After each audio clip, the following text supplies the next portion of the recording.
Hello, everyone, and welcome to Her Story. So, this kind of came out of nowhere for me, personally. I felt in the mood to play a game. Well, I felt specifically in the mood to play Return of the Obra Dinn, but I've already played that, and it's recent enough where I still felt like I remembered too much to make it a fun game to puzzle out. So, I looked around for some similar games and saw this on the Steam sale. All I know is you go through videos with a woman, search for different terms to try and solve a mystery. I don't know much beyond that. I wanted to stay pure for this. So, with that out of the way, let's get going.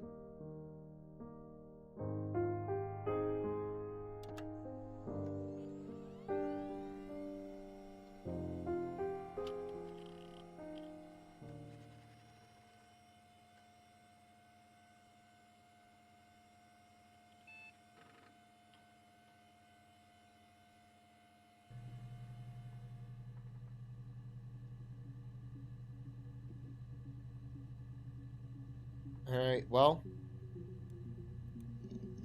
let's go with what they had.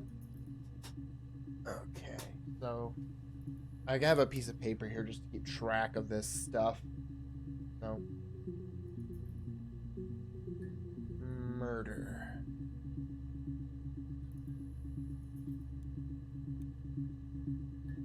Oh.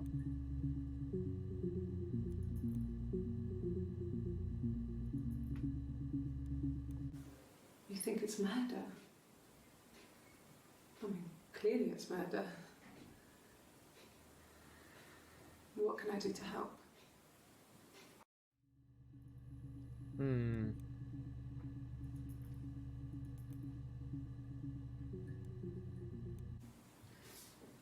Yeah, that's me. But February, I mean, that was months ago. What's that got to do with Simon's murder? Okay, so February and Simon.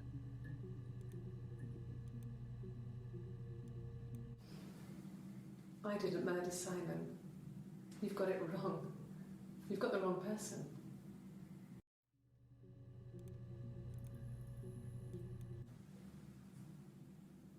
I'd like to speak to a lawyer now. Please. You have no murder weapon. You have nothing. And all these stories we've been telling each other, just that. Stories. Okay, so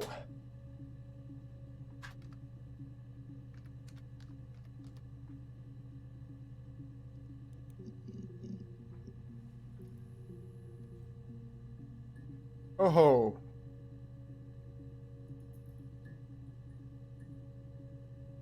Okay, well, let's look at the first 5 entries. Simon Smith. He works at Ernst Brothers Glass. They do windows, all kinds of glass. Simon does the more special work, mirror making, feature windows, artistic things, really beautiful things.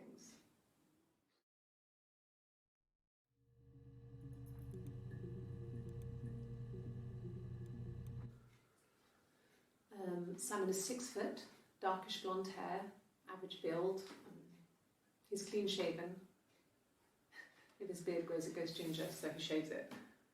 I mean, not that there's anything wrong with ginger hair. I bought a photo. They said I should bring a photo. This was taken last year on holiday in Rome. It's the best one I have.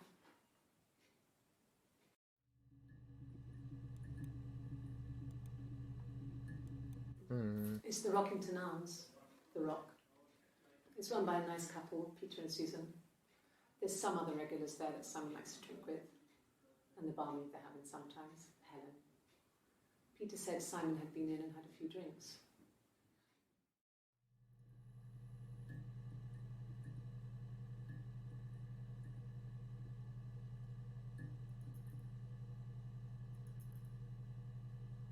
Okay, so Peter, Helen. It's the Rockington Arms, the Rock. It's run by a nice couple, Peter and Susan. There's some other regulars there that Simon likes to. Okay. Yes, there's an Amstrad one. No one uses it for very much. There's a printer so you can write letters on it. Simon sometimes plays games, climb the tower, save the princess, that kind of thing. Amstrad. Okay.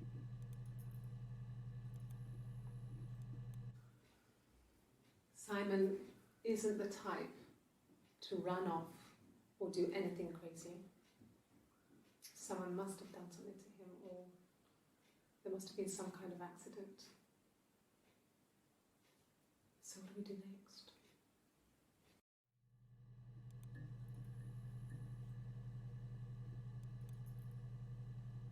I'm not going to use the in-game text system. I've got a piece of paper here next to me. Let me go back. This is the one, yeah.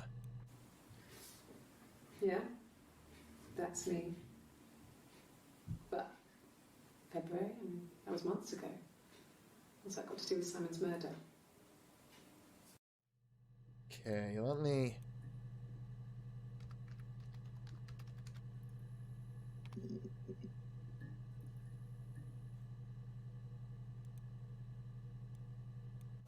Well, I don't know.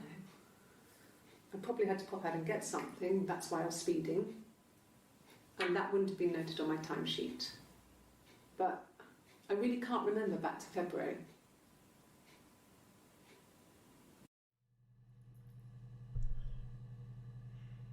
Okay, so we've got February.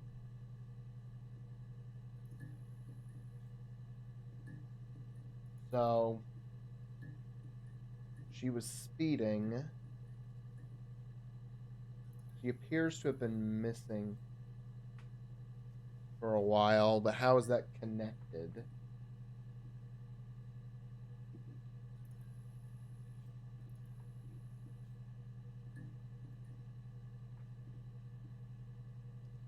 Okay.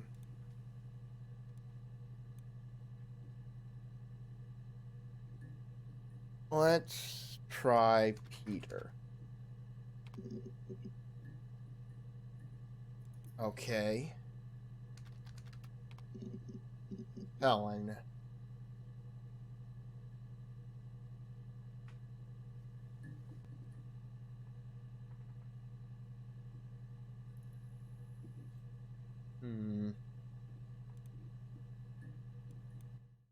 No. I think he spoke to Helen. She said he was upset about her argument, but I'm not sure what else he said. He likes Helen. He likes blondes. So they had an argument. Let's search that.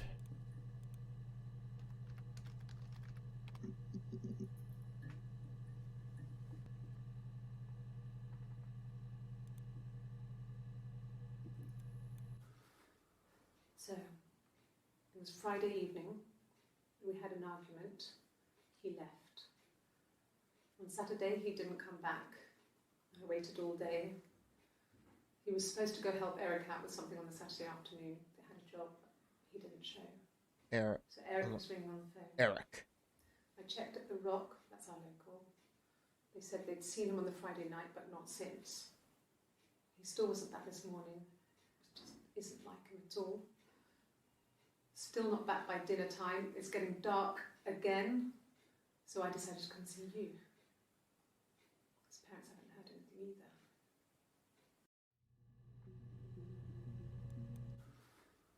So It was Friday evening.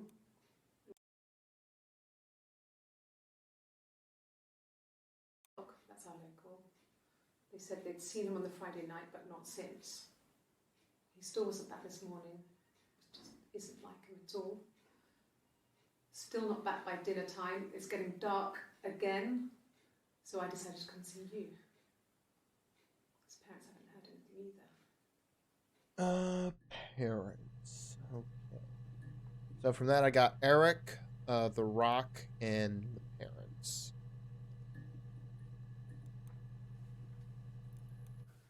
He's married couple stuff. A stupid argument. Nothing specific. No one knows how to push your buttons better than those you're close to.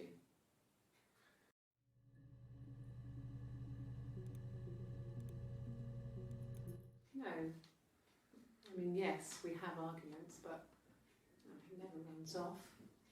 He always comes back. We make up. It's always that way.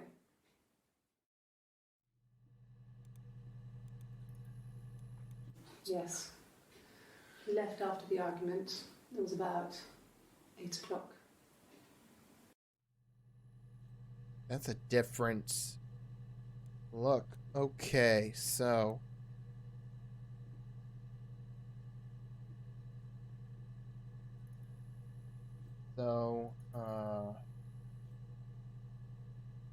she and Simon. Oh, let me. No. I think he spoke to Helen. Okay, no, that's not it. So, it was Friday.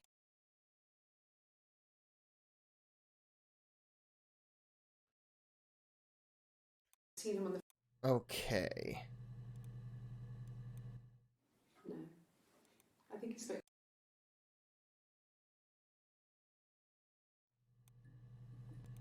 Okay, so she and Simon had an argument of some kind. Alright, let's search Eric. Okay. He was wearing a shirt, with a blue turtleneck shirt and jeans. He has a watch. It's a really nice one. That was a gift from his boss, Eric. He had his coat, a long grey duffel coat, like Paddington Bear. He would have taken that with him. It's not in the house.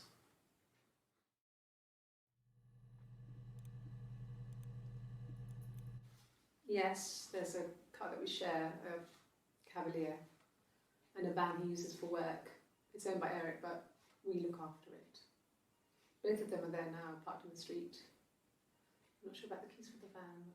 I can look for you when I get back. Keys, okay.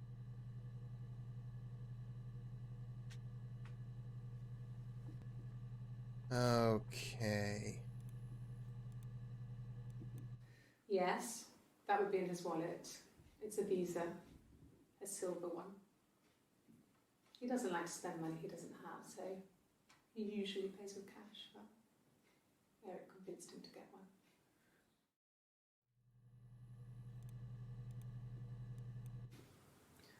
Eric was like an uncle to him. They were pretty close. They spend a lot of time with each other, especially when they have to go to conferences.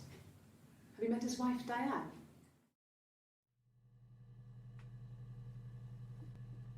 I'll hold on to Diane, but let's check the keys first.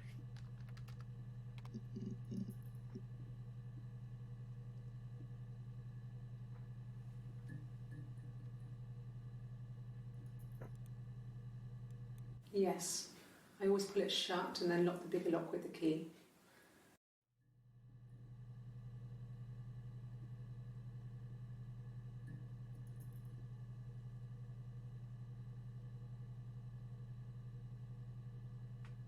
Okay, lock.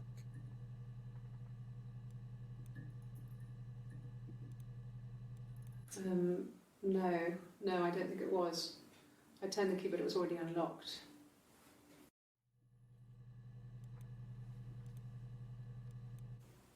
Okay. I parked up in the street. It was busy, so I had to park down the end of the road. Walked up, knocked on the door, no answer. I took my keys out of my bag and unlocked the door. The main lock was unlocked. You can tell because the key doesn't turn when you try to turn it to the left. I walked in. Simon's coat wasn't on the peg.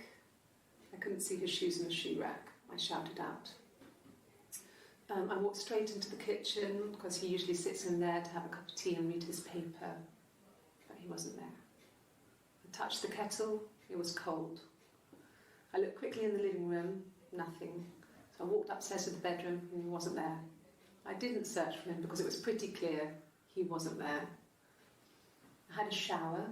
The phone rang whilst I was in the shower. I didn't answer it. I think it was Eric. Then I was just exhausted. So I lay down on the bed and I fell asleep, though I didn't mean to. I woke up a couple of hours later and I was surprised to see no one in the bed next to me. And then I remembered where I was and what had happened. That's when Eric called again. This time I spoke to him. Then I called Doug and Eleanor. And then I decided to come and see you. Eleanor? Okay, we got two more names, Doug and Eleanor. Yeah. They'd gone to bed feeling ill, thinking it was flu or something. The neighbour called me. I had to use my key to let them in. We found them dead in their bed. And they'd been there for days. No one had noticed. Just awful. It was so soon after my miscarriage. The worst year of my life. I'd been so happy to get married, and after that it was just like, fuck. Hmm. Yeah. They'd gone to bed feeling ill, thinking it was flu or something. The neighbour called me. I had to use my key to let them in. We found them. Hmm.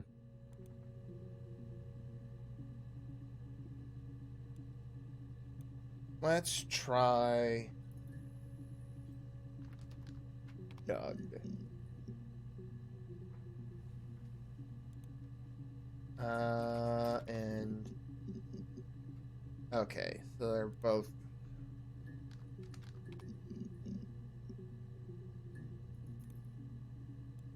Yeah.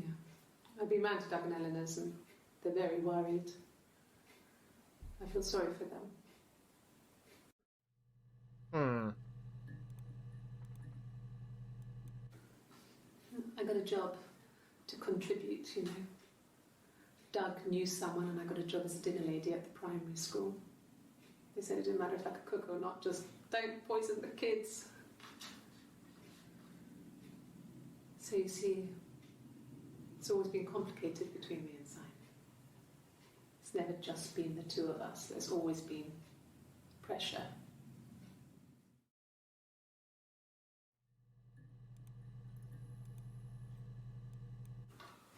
I hoover, I dust every week.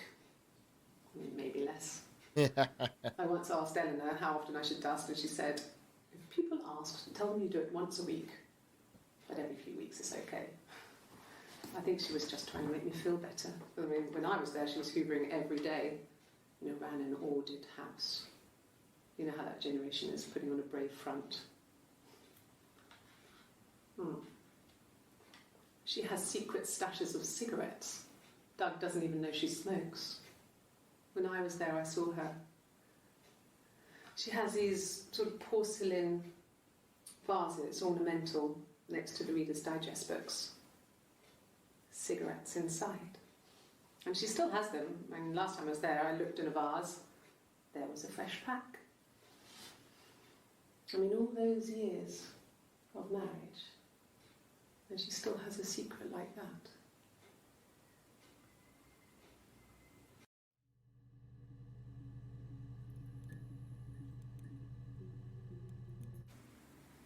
Yeah. 1984 was an awful year in the end.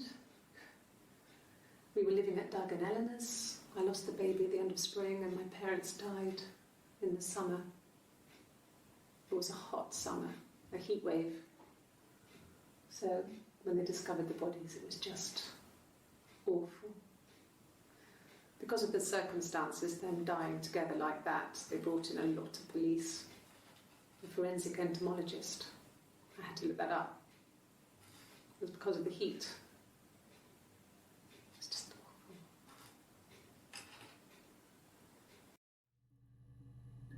awful. Okay, so some couple died in 1984.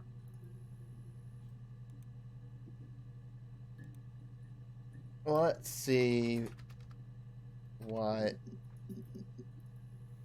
Okay. What is this? Yes.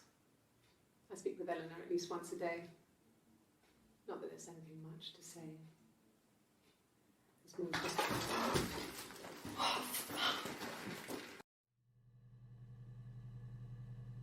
Got an achievement for seeing that one. Okay. So...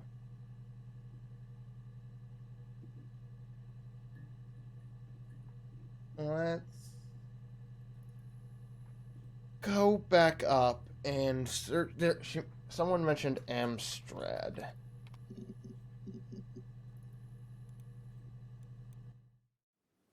Yes, there's an Amstrad one.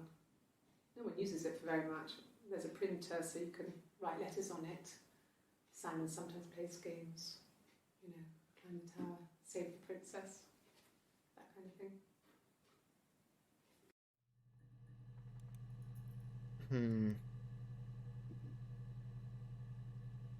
Okay. Let's go back to the speeding thing.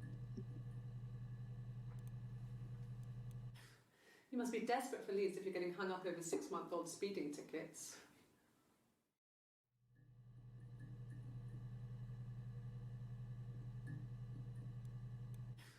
You must be desperate for leads if you're getting hung up over 6-month-old speeding tickets.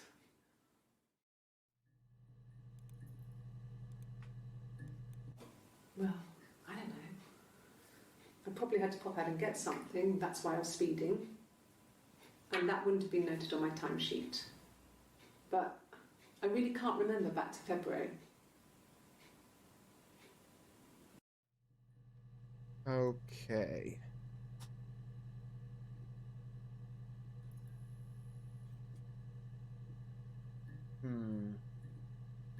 Check my search history. Okay, I searched Eric.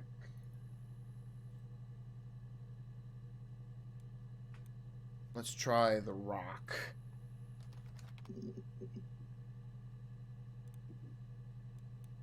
Oh, God, I don't know. I mean, I guess The Rock. You've spoken to everyone there. Someone must have seen where he went. I don't know. So many things could have gone wrong. Okay, so the last day she saw him was Friday, if I remember correctly. No, no one has been in the last few weeks. We had a plumber come in 3-4 weeks ago. Someone Simon knew from The Rock.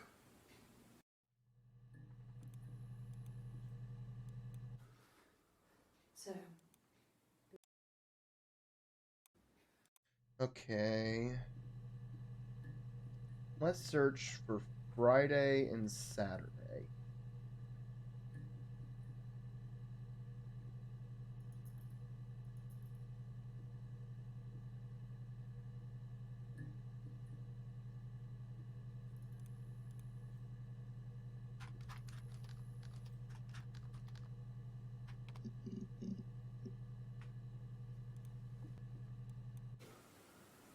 I wasn't in the house all of Friday night. After the argument, after Simon left, I left too. I was upset and I wanted to get away. So I took the car.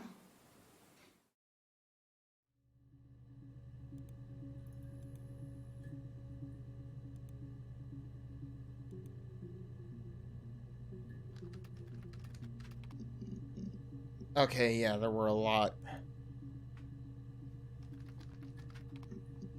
And let's try Saturday now.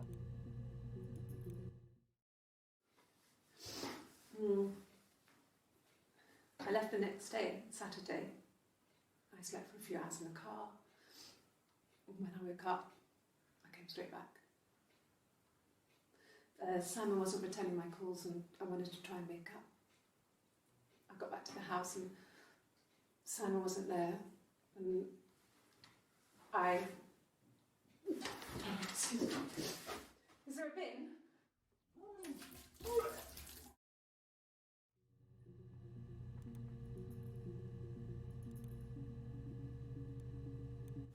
It was late. Early Saturday morning. Oh, that's it? Well, a week or so ago. It would have been the Saturday before my birthday. You know, I get like that on the weekends, have a lie-in, then want to get up and blitz the house.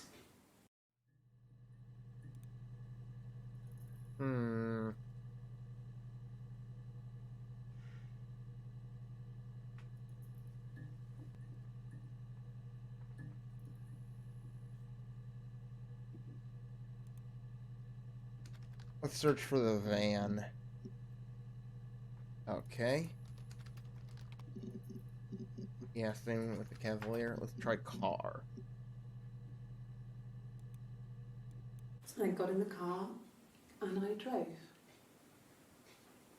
I just kept driving north. Just kept going, just wanted to get as far away as I could. When I finally stopped, I was all the way up in Glasgow. I was so tired. I just had to sleep.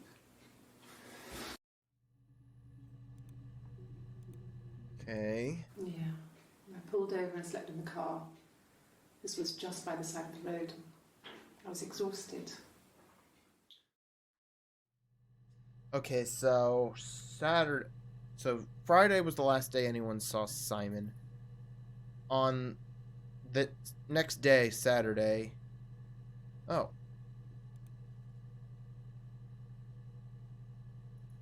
I should have read this. Oh, well.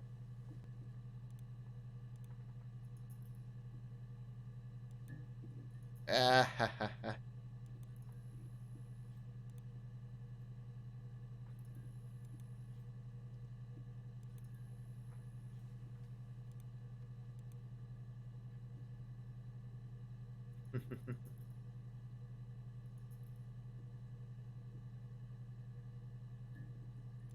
Nice. Okay.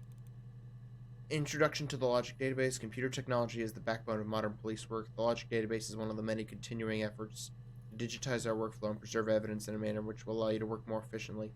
In the coming years, the computer will continue to be the most valuable item in your crime-fighting toolkit. This database contains existing footage transferred from the existing homicide and serious crime tape archive at Portsmouth. It has been automatically sorted using our ASR technology, automatic speech recognition, I think. Each statement made by the interview participants is stored separately so they can be tagged for submission to court. The audio has been digitally stenographed, and the content of the testimony is attached to each clip. To retrieve a clip, type in a word, e.g. robbery, into the search field. Click search, and the database will return all clips in which the speaker uses that word. To narrow a search, use multiple words, robbery, supermarket, if you are working from a printed transcript. You can be even more precise, use inverted commas to search for an exact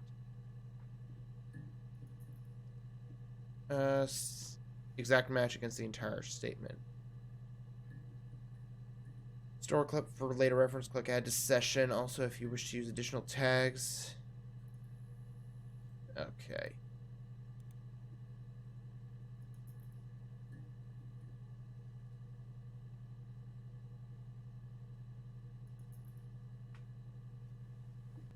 Hey, here's the database. I filed a Freedom of Information form to get you guest access. Everything seems to work. They transferred the videos off the original tapes in 1999. Then the Y2K thing hit and they got mothballed. No one has touched them since. I couldn't find the server with the detectives footage on. Possibly those tapes got damaged when the old archives were flooded in 97. I figured this would be enough. Take your time, SB. Okay.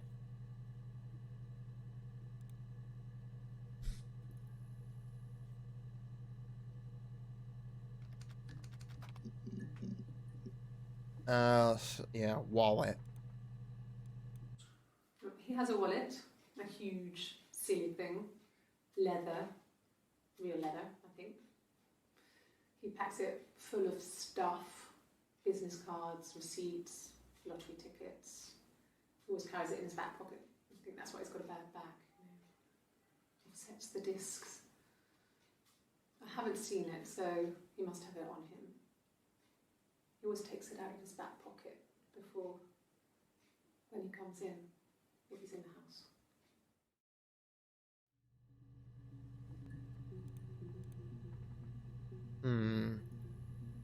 Well, I don't think Diane will give me anything. Oh.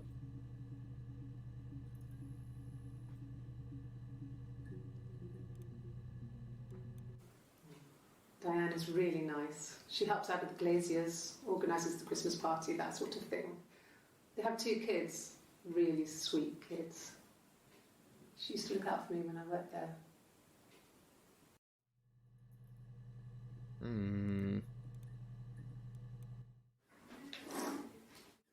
Yeah, that's Simon's watch. Okay, the watch. It was a gift from Eric. He got it this year. It was a wedding anniversary gift. Steel.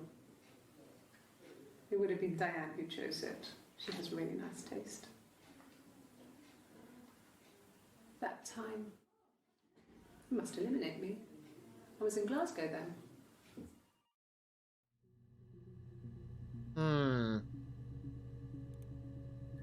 So the watch is a good lead. Not really. He would go to the pub. He had his drinking buddies there, but no one ever really came back to the house. Sometimes Eric, his boss, and his wife would come over for dinner. That would be us returning the favour. Diane is a really good cook, into her trendy ingredients. And the last time Simon cooked something off MasterChef, he got the recipe off Ceefax, and I did my Lloyd Grossman bit, commenting from the sidelines. I had to find fennel from the supermarket.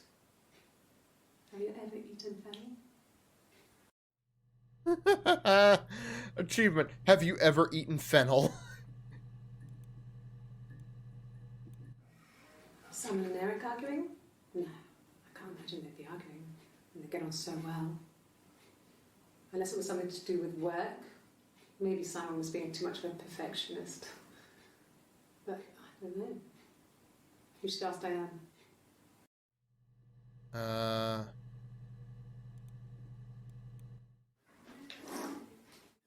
Yeah, that's Simon's watch. Let's try also. It was a gift from Eric. He got it this year. It was a wedding anniversary gift. Okay.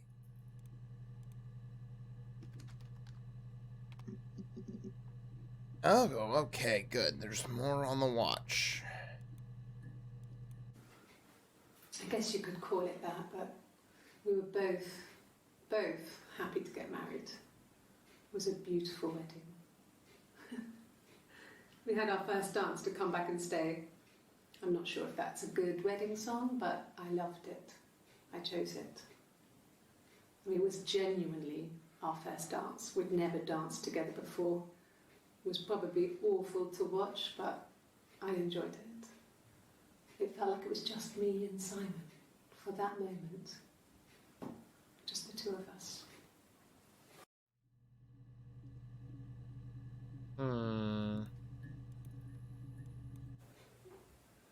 Yes. We'd fight. We fought on the beach once, and I held Eve's head underwater. Eve. There was no one else around. It was at the far end of the beach, and I held her head under, and I kept it under. And for a moment, I just wanted to kill her and watch her drown. But that was it. It was just a moment. We made up after. It was a love-hate relationship.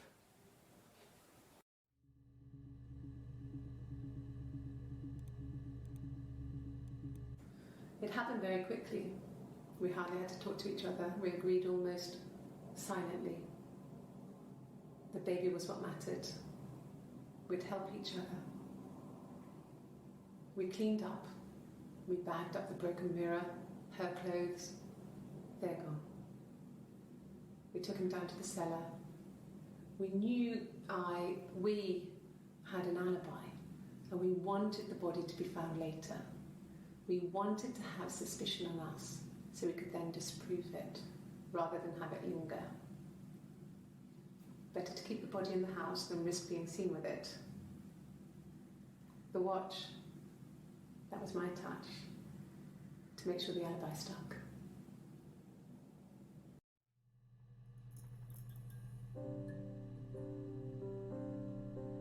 Okay.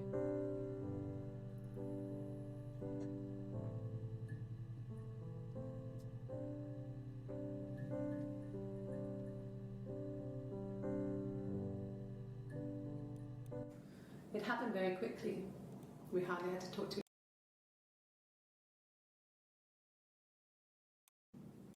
Let's try.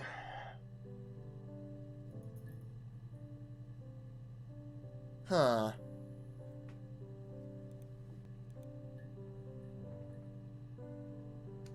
Mirror.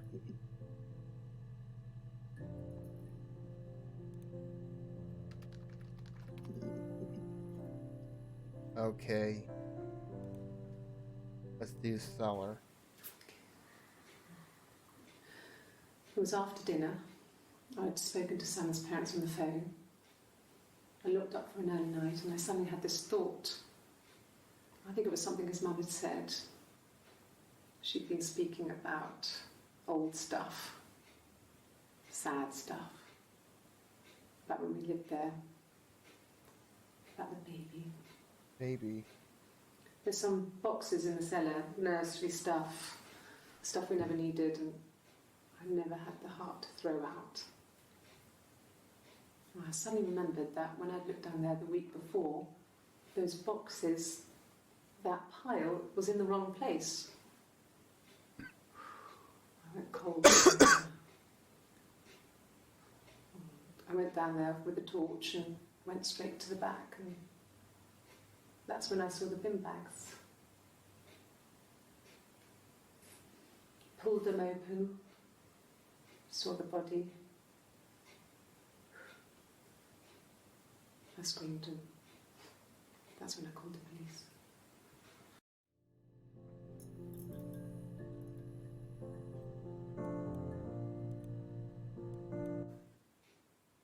No. The whole thing was wrong. The bags, I think they were from our kitchen, you can probably check that. We never go into the cellar. It's just a place we put things we don't need. Dad used to grow mushrooms there. The bags were taped up. I think it was parcel tape, but I think it was ours.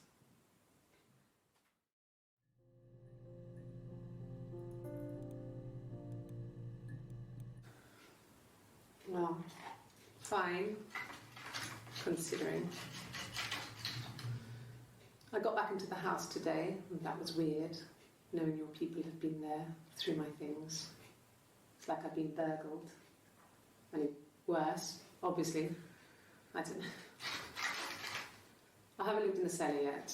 They sent a cleaner in, as good as new, he said. But they had to throw some stuff out. Couldn't get the blood out. And I'm still waiting to hear from the coroner so we can get a date set for the funeral. It's going to be a cremation. So,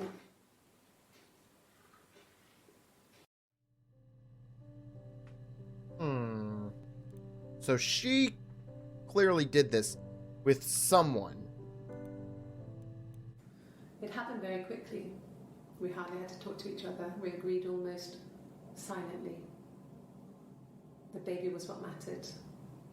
We'd help each other. We cleaned up. We bagged up the broken mirror, her clothes, they're gone. We took him down to the cellar. We knew we had an alibi, and we wanted the body to be found later. We wanted to have suspicion on us so we could then disprove it rather than have it linger. Better to keep the body in the house than risk being seen with it. The watch, that was my touch to make sure the alibi stuck.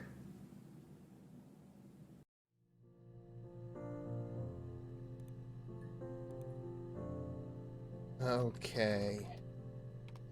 But who'd you do it with? And let's go through Glasgow now. Yes. I got to Glasgow, I was exhausted, so I pulled over and slept in the car. I woke up because a rubbish truck went past. I got some petrol, bought a coffee and a pastry, tried calling someone from the payphone, and then headed back.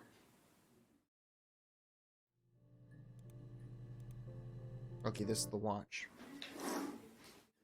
Yeah, that's Simon's watch. It was a gift from Eric. He got it this year. It was a wedding anniversary gift. Steel. It would have been Diane who chose it. She has really nice taste. That time, it must eliminate me. I was in Glasgow then.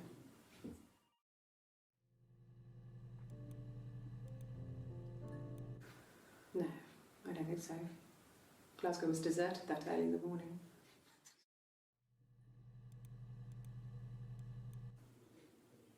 When I arrived in Glasgow, I was exhausted. The streets were empty. I was driving badly. And I hit a taxi. Not a big crash, just paintwork. The guy was so pissed off because I didn't have a driving license on me. But when I told him I was pregnant, he made sure I got to the hospital so they could check me out. It was fine. The hospital must have details when I was looked at. There's a scratch on the car. Okay, so let's...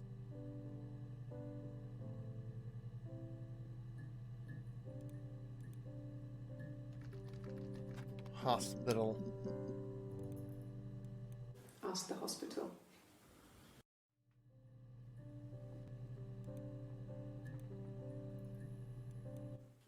I don't see how it's hard. We've established I was in Glasgow when he was killed.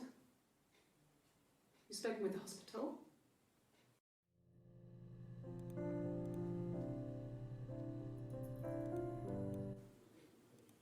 When I... hospital must have details when I was looked. Okay.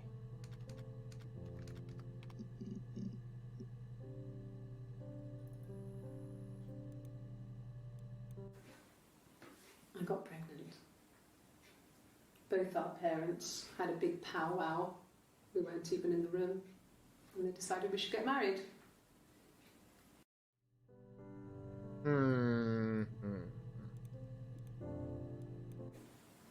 Yes, I'm fine. I won't be sick again. This happens some days. I'm pregnant. It's morning sickness. Okay. No. Well, yes. You found out on my birthday. I told him I was pregnant. Okay, birthday.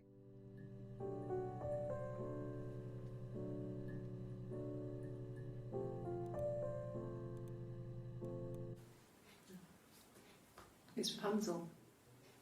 The story starts when she's born. Mother Gothel, a witch, takes Rapunzel from her parents and keeps her locked up in this tower. Rapunzel gets pregnant by the prince, and Mother Gothel is furious, so she cuts off her hair and throws it. Actually, her hair's already short here, so that's already happened. So she throws her into the wilderness, and Rapunzel is reunited with the prince, who's blind, but She kills him with her tears, and so it's a happy ending. Is that too much?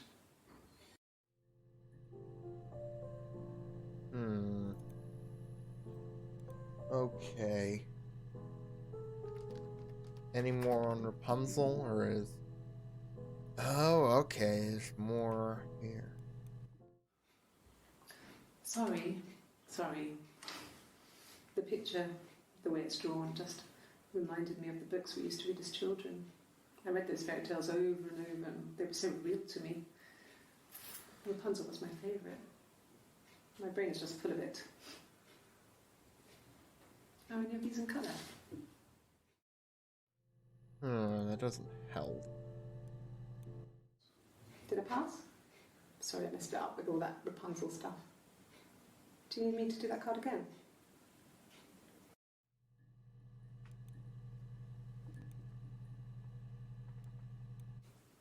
Could the hairs have come from somewhere else? I mean, could they... We have a lot of dolls in the attic.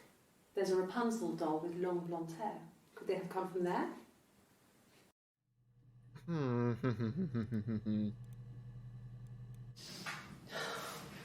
We were obsessed with fairy tales.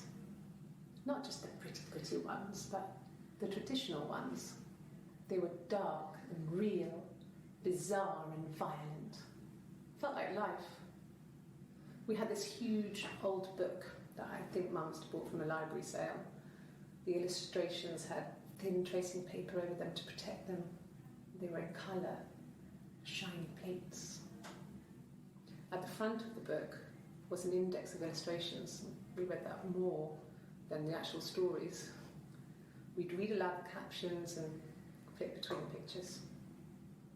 There was something intimate about peeling back the tracing paper and dressing the pictures. Rapunzel's hair is cut. The eagle plucks out his heart. The princess sticks her finger. Okay. So, let's keep following this train of thought. Go to hairs.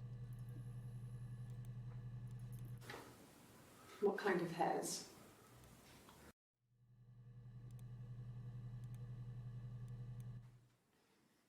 You want me to play something? I'm not the world's greatest guitar player. Okay. Probably needs tuning. No.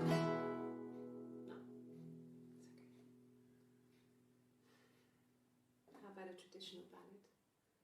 Should be right up your street.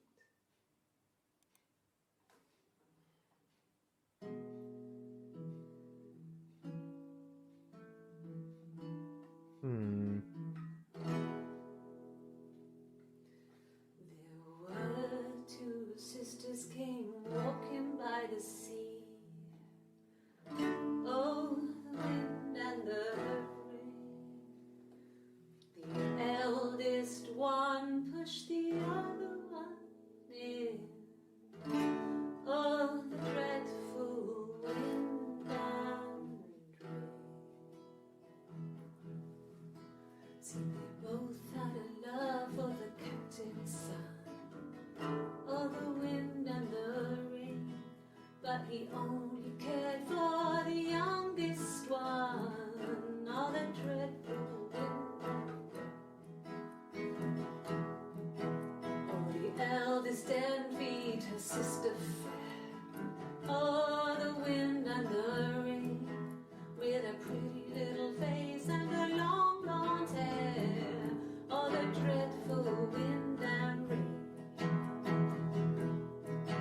So she pushed her in and held her down. Oh, the wind and the rain. Watched her as she slowly drowned. Oh, the dreadful wind and rain. Oh, she floated up and she floated down. Oh, the wind and the rain. Floated till a ship came by. Oh, the dreadful wind and rain. I like this. Out comes the captain's son. Oh, the wind and the rain.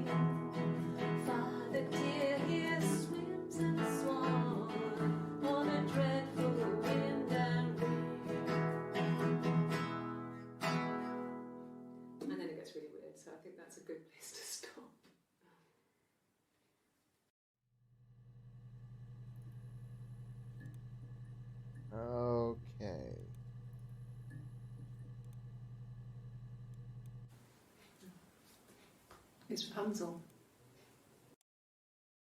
But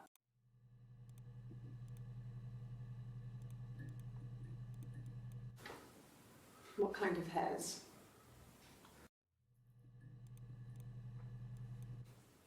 Could the hairs have come from somewhere else? I mean, could they... We have a lot of dolls in the attic. There's a Rapunzel doll with long blonde hair. Could they have come from there?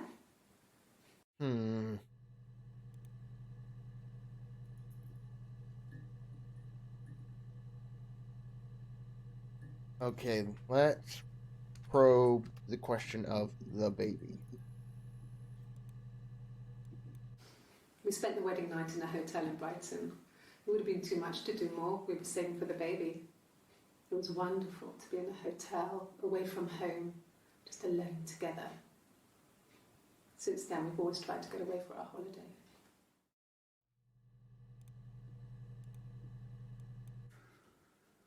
We couldn't afford our own place. Simon dropped out of school, went full-time at the Glaziers. That was Eric's generosity. We moved in with his mum and dad. They had a spare room for us and the baby, if it came. It was a nice change, time to myself, living there for those months, full of hope.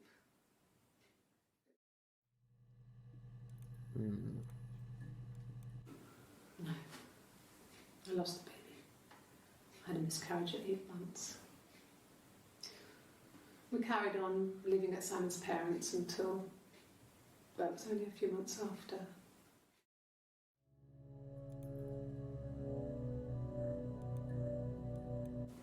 Yes. It was a shock to him. I mean, we never thought it was possible. I don't know what he... I mean, I hadn't decided whether to keep the baby. I wasn't really ready to talk to him about it.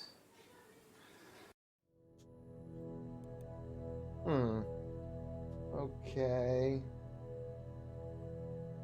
Well, let's go back and take a look at... They mentioned a mirror. My name is Hannah.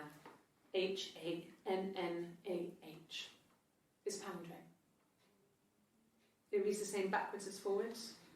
It doesn't work if you mirror it though, it's not quite symmetrical, but well, I mean, you get the idea. Sorry. Hannah Smith, I live at 31 Gladstone Street.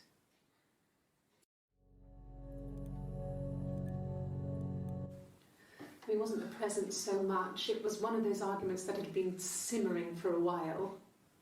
The present was a mirror, a nice mirror.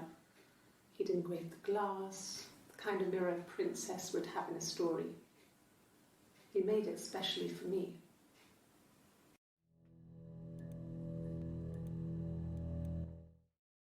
The mirror. I can't remember. I put it somewhere safe. Upstairs, I think. I haven't looked at it since.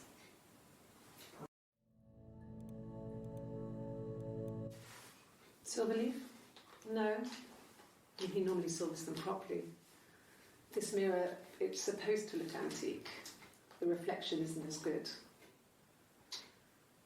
It's the perfect mirror for someone who doesn't like to look at their own reflection.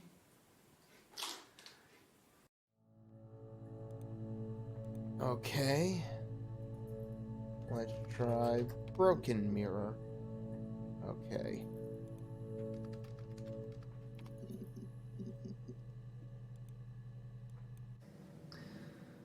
Florence was a warm, kind person. But she was broken, I guess. When I found her diary, I also found a biscuit tin with other stuff in it. Older papers, letters, that kind of thing. Her story wasn't there. I never really spoke to her about it. I was far too young to really understand, I guess. I just put it together later, once I was older. She had loved children, planned to have a large family, but her husband died in the war. And that was back when you married for life. She never felt like she could marry again. Isn't that strange? She was a widow from her 20s. But, I mean, I guess it was different then. You know, you married for life and she felt she could never marry again. I guess it was harder, a war widow. One of the dead. I don't know, maybe there was more to it than that. I don't really know. Okay, who the hell is Florence?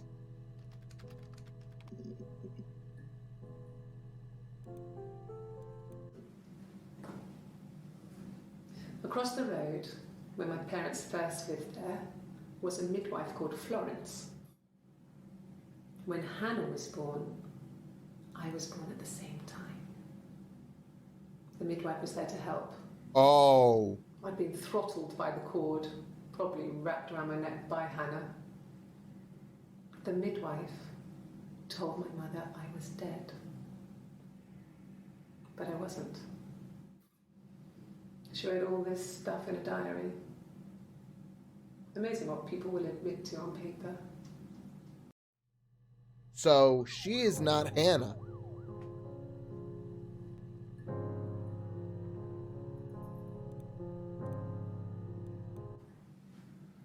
Florence took me home with her. Mother hadn't been expecting twins and had a healthy baby. I guess she was just happy for Florence to clean up.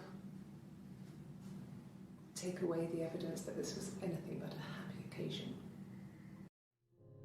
Okay. Florence raised me in her home. I never left it. She kept me out of sight. It wasn't odd for people to see a midwife with a baby, carrying in supplies, washing nappies, that sort of thing. I never knew any different. I grew up looking out of my window and seeing her across the road. I thought it was like a reflection in the mirror. She was me.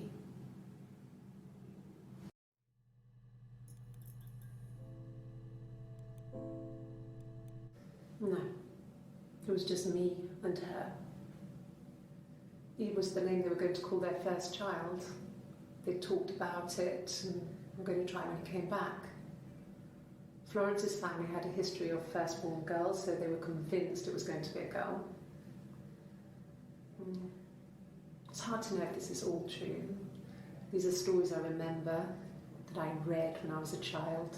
Maybe I misread, maybe I misunderstood. Sometimes it's hard to remember what happened last week. Okay.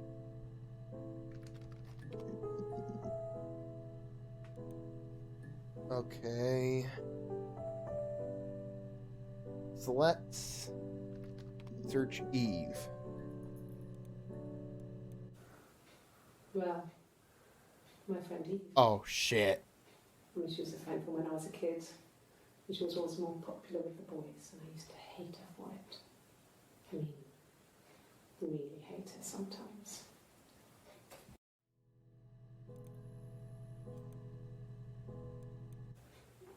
That's the... Yes. And watch her drown. A police station. Yeah. When I was young, we ran away on my birthday. Bob Dylan was playing in London and we thought we could break into his tour bus and have him take us with him. The taxi driver we paid to drop us off, I mean, we'd saved money, pinched a bit here and there to pay for the fare. He was suspicious because we were so young, so he told the police. So they came and picked us up and took me back to Portsmouth.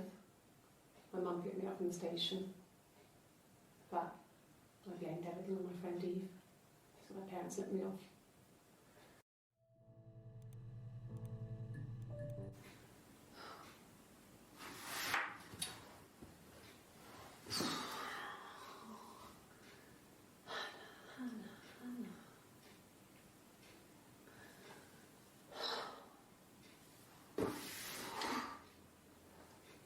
What are you doing?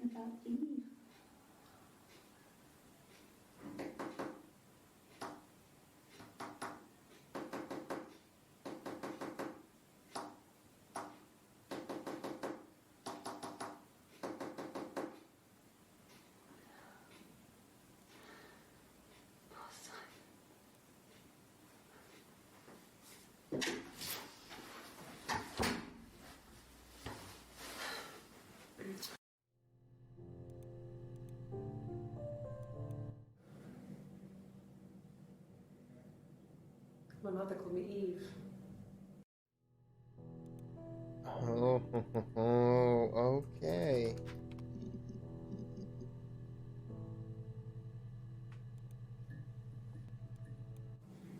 Yes, my name is Hannah Smith. Oh, shit. Sorry.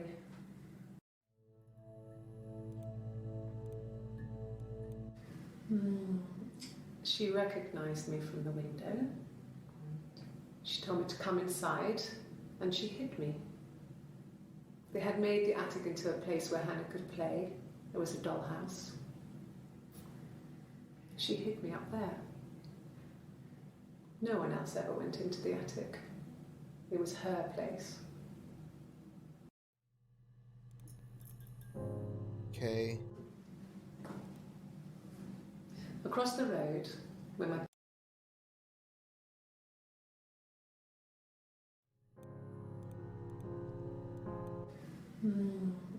She recognized me from the window. She told me to come inside, and she hid me. Let's try Hannah Smith. No, that's a polygraph, right? No. Okay, nothing there.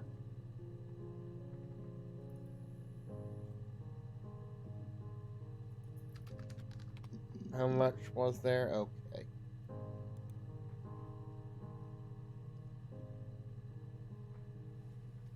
Let's try twin.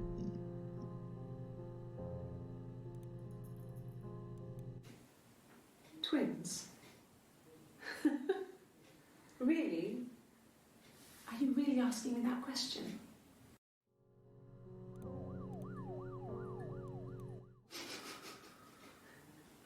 Are you out of your mind?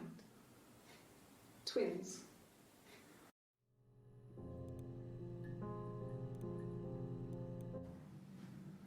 Florence took me home with her.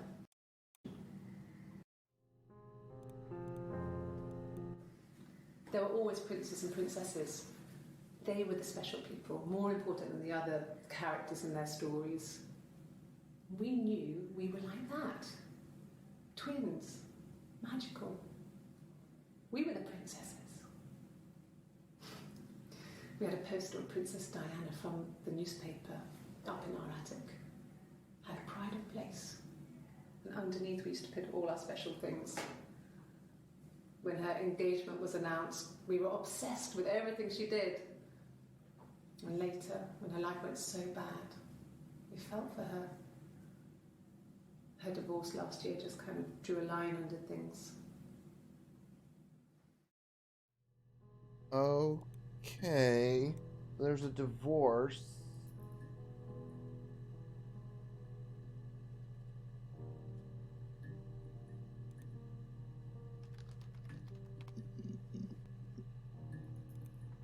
Okay, last year. No.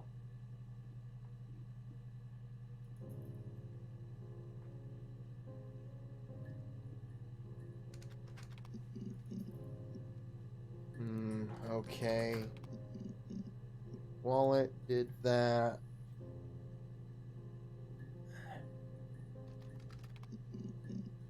Yeah, it did Diane.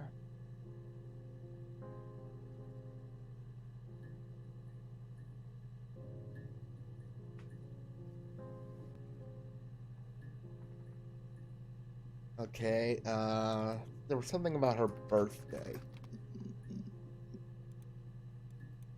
Yes, that's my birthday. Not one of the big ones, but I guess you can see that.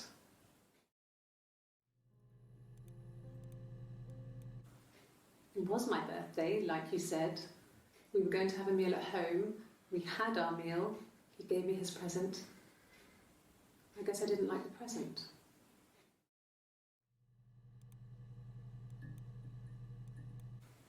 From when I woke up. Okay. I woke up. Simon was already up, and he made me birthday breakfast of eggs Benedict. We both had to go to work, so we saved presents till later. I got to work, had some birthday cake. Children sang me happy birthday. Then I came home. The birthday meal was a takeaway, and Simon gave me his present, which I didn't mind. And after that, we talked about the baby. It turned into a big argument. Simon left. I was furious. I wanted to get as far away as I could and get some space to think. So I left.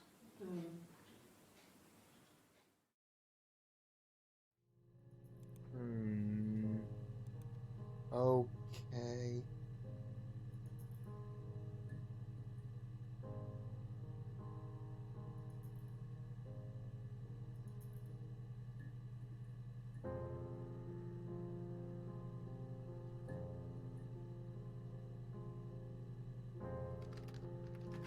Bin bags.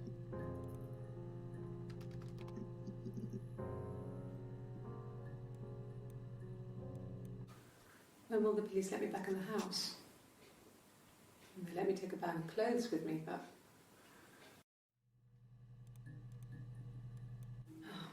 Okay. I parked up on the street. It was busy, so I parked down the end of the road. I walked up to the house. I knocked on the door. No answer. I took my keys out of my bag, unlocked the door. The main lock was unlocked. I could tell because the key wouldn't turn when I tried to turn it to the left. I walked in. Simon's coat wasn't on the peg. I couldn't see his shoes on the shoe. Okay, yeah, I watched that one.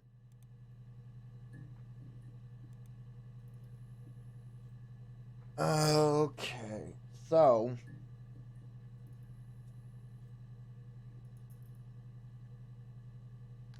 I know she talked about drowning Eve. Okay.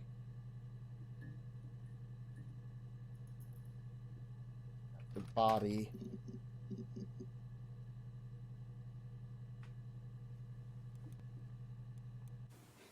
The bruise. I have a really fast metabolism, so stuff like that just comes and goes.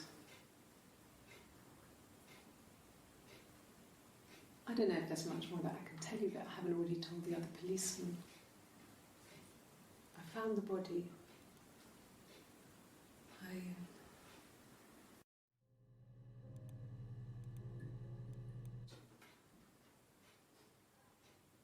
His body didn't look real. And his throat. It looked like his throat had been cut. Throat. And I didn't see his glasses. He has these thick glasses.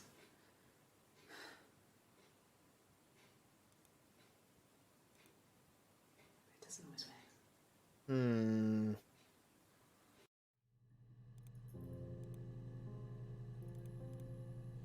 Let's watch this one first. Can you imagine? I tried to get pregnant too, but it didn't happen.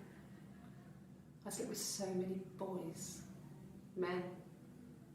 My body refused. I think my period stopped because hers had. I was pretty ill. I mean, how could we stay the same now? I felt like Hannah had really fucked things up. Set us down separate paths. We had become different.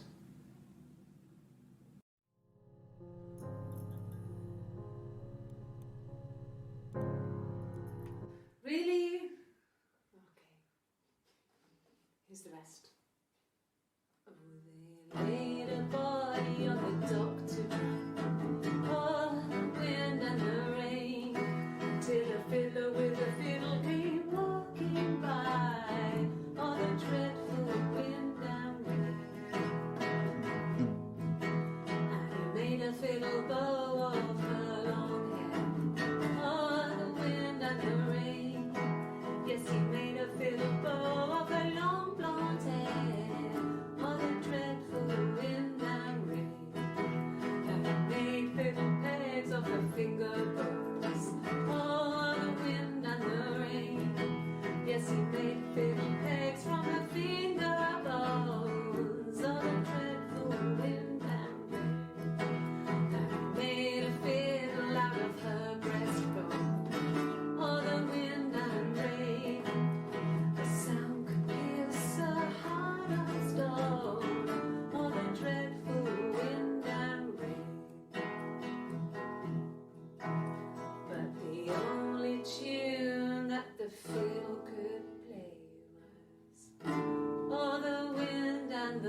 cheating may be used as evidence against you.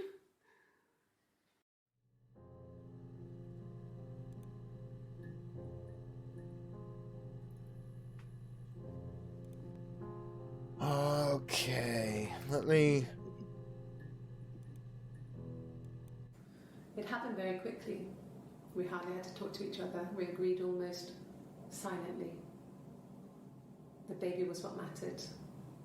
We'd help each other. We cleaned up.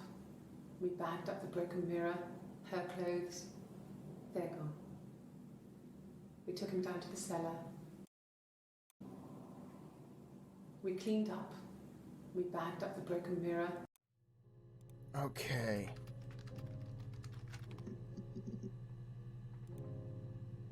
Her clothes. Her story is that she'd waited for him to come back. She put on my wig, some of my clothes, pretended to be me. They talked. She'd enjoyed being me. He said he wanted to be with me. Then he took out a present, another mirror, just like the one he'd given her earlier. That unique present. She went crazy, smashed the mirror. They argued, screamed. He hit her. So she grabbed a piece of the mirror and just swung it round. She cut his throat clean open. She'd only meant to scare him off. Okay.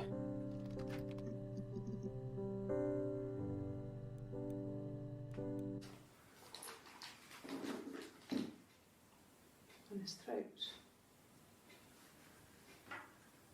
How?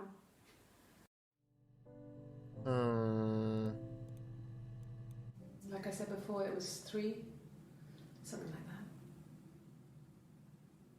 that. I walked in, saw Simon. He was on the floor of the living room. His throat had been cut. There was a lot of blood.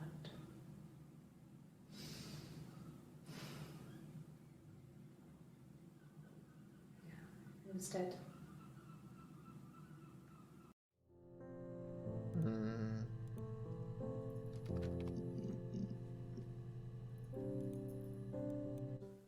No, he doesn't have any tattoos. He has a scar down here near his stomach, past his hip. Cut himself with some glass. That was before, a long time ago. He looks just like the photo. He's not got his glasses on here though. He takes them off with the camera. Okay. But he needs them to see properly, you know. He has to read a newspaper or a menu in a restaurant. Not books so much, or watching TV. He likes TV.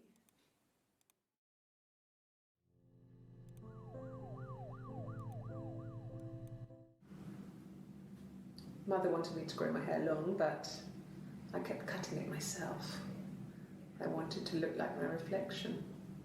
She always had short hair when she was little.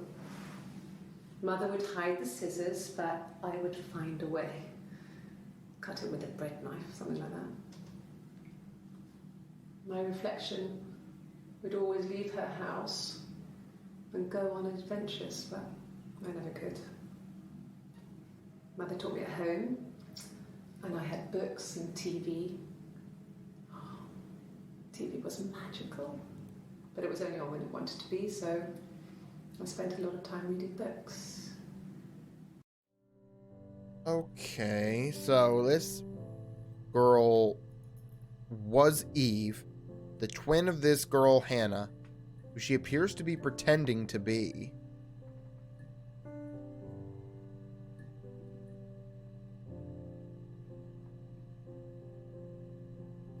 Who the mother didn't realize she had twins. The twin hid a secret, and she became like weirdly obsessed with Hannah.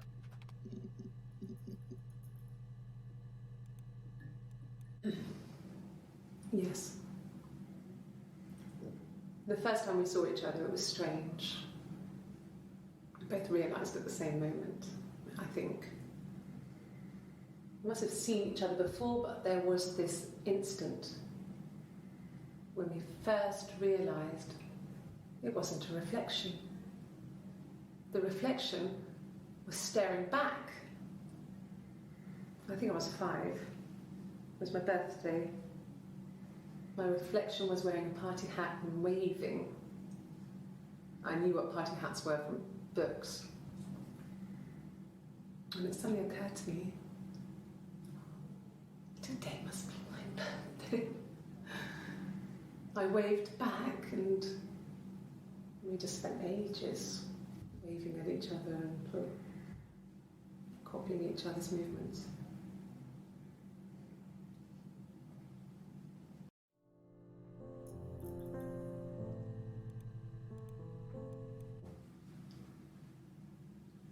I wanted to see my reflection.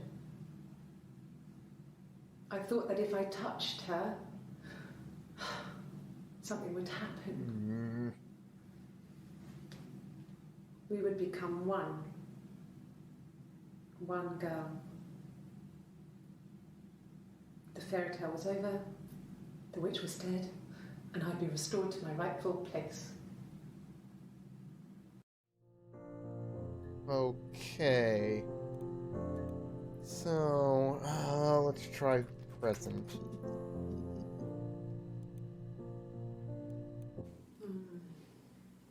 About 8 years back, it was a present to myself. I shouldn't even be drinking coffee with the baby. It's been hard trying to give it up. I think they say you can have 1 cup. Okay.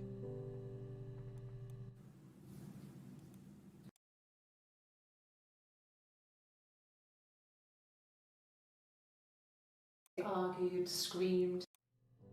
Okay.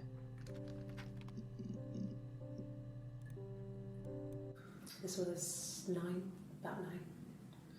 I went round and she was waiting for me. She was furious and so angry, the kind of anger you can only have towards yourself. We screamed at each other, argued, cried, we fought. I hit her back, left a bruise. I had my wig on from performing and she tore it off. Eventually we grew tired of fighting and I left. The bruise.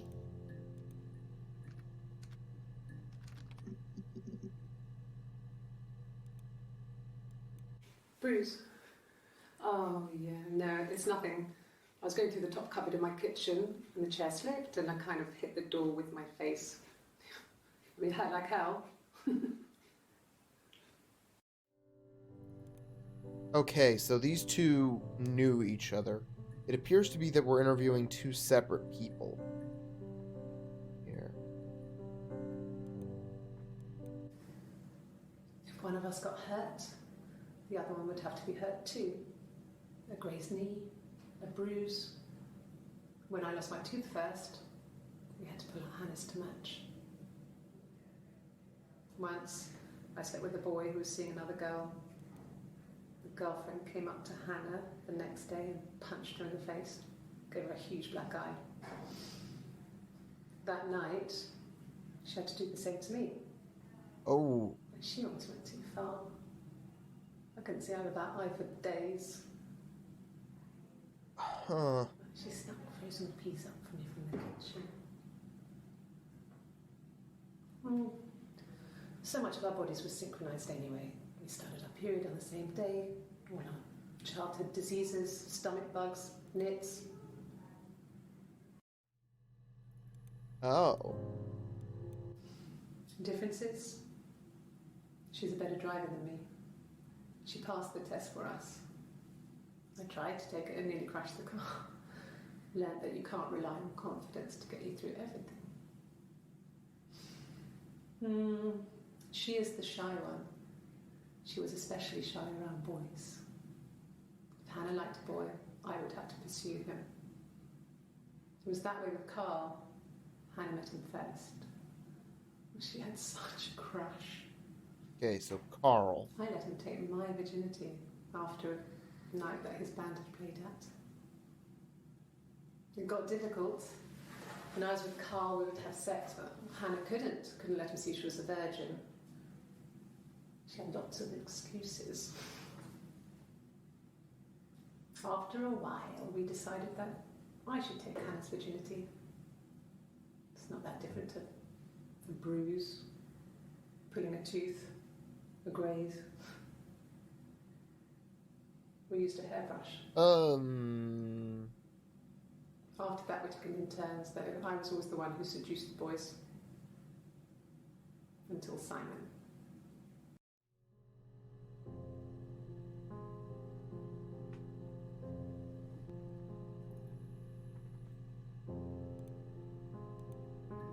Okay, so she mentioned something about pretending.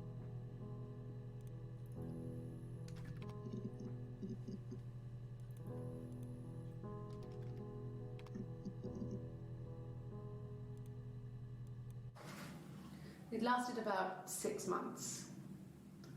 I tried to carry on, but everything was different. Hannah insisted I not pretend to be her around Simon, let alone sleep with him. We didn't share him like the others. The rules had changed. Me living in the attic had become weird, in a way it hadn't been before. Okay, so the attic is something I want to look at. Okay, you got me. I'll confess. We were there. It was a dirty weekend. Simon was going to expense it, pretend it was a business trip. I used a made-up name. We stayed at the hotel, had room service, didn't leave the room, had a great view of the river, and you could hear the church bells. Like you said, it was very romantic.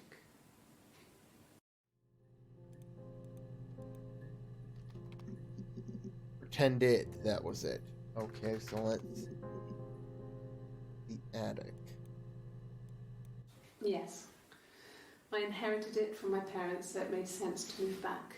Me and Simon. Felt like going back to old ways before the pregnancy. Reminded me of being a girl, a dollhouse in the attic, old things. We didn't sleep in my parents' bedroom for a long time. We decorated it as soon as we moved in, but it was another year before we started sleeping there. Okay, so... Hannah and Eve were twins. They found each other. I guess they realized it at some point. Grew up together, pretending to be the same person. Like a Parent Trap kind of deal. I've never seen The Parent Trap, actually, but they pretended that they were the same person. Until something happened with Simon.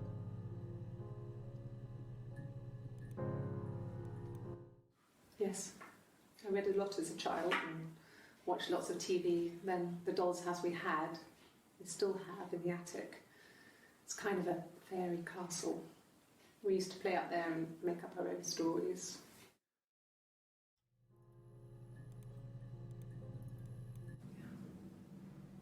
I'm not sure where the dollhouse came from. I don't know if it was given to them or they inherited it. I mean, they wouldn't have had the money to buy it. It was so huge. It must have been taken up to the attic in parts and then reassembled up there. It's a beautiful thing. Wallpaper to scale, little furniture, the lights work, mirrors, beds, big duvets and pillows. We spent hours and hours playing in it, invented all these characters and families who lived there. We wrote paperwork for them all, passports, diaries, and gave them all really elaborate stories. Once, A moth got trapped in there. We'd left a light on. It was making the most horrendous noise. Ugh. We tried to kill it, but it was tough. We ended up crushing it under a copy of the Arabian Nights.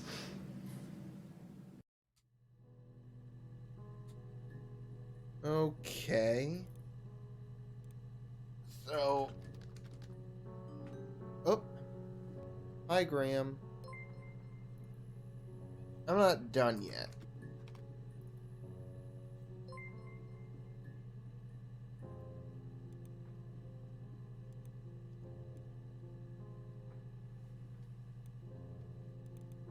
Oh. Hey. Hey, buddy. Okay.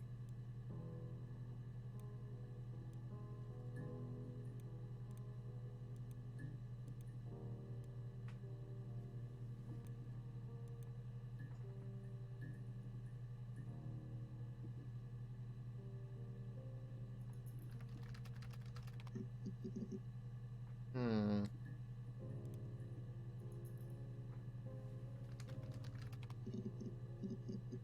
No. Okay.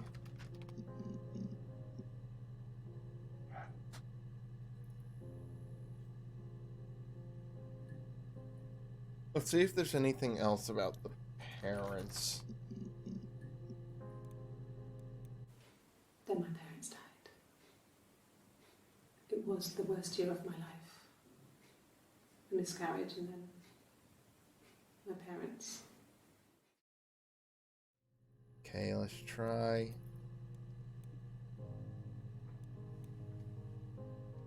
No.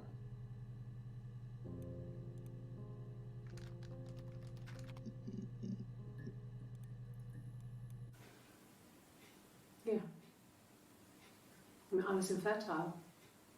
Thought I was. They told me I was infertile after the miscarriage because of complications.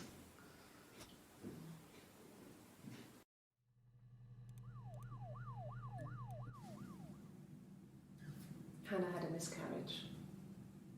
This was late in the pregnancy and it left her infertile. Felt like the universe had corrected its course. We were aligned again. But Hannah and Simon were still living with his parents. They were married. Simon had a job at the Glaziers now. Eric had given him a full-time position after he left school. And then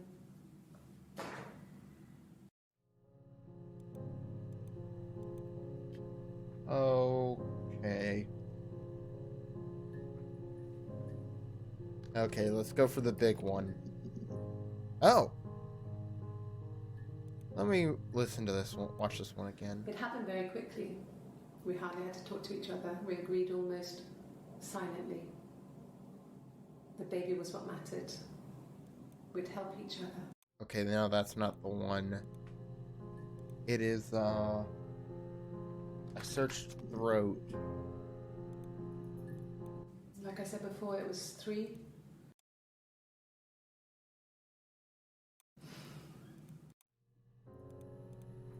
This has to be it. Her story is that she'd waited for him to come back. She put on my wig, some of my clothes, pretended to be me. They talked. She'd enjoyed being me. He said he wanted to be with me. Then he took out a present. Another mirror. Her story is that she'd waited for him to come back. She put on my wig, some of my clothes, pretended to be me. They talked. She'd enjoyed being me. He said he wanted to be with me. Then he took out a present. Another mirror. Just like the one he'd given her earlier. that unique present. She went crazy, smashed the mirror. They argued, screamed. He hit her. So she grabbed a piece of the mirror and just swung it round. She cut his throat clean open. She'd only meant to scare him off. Okay. Wig. A wig? You mean? But what type of wig?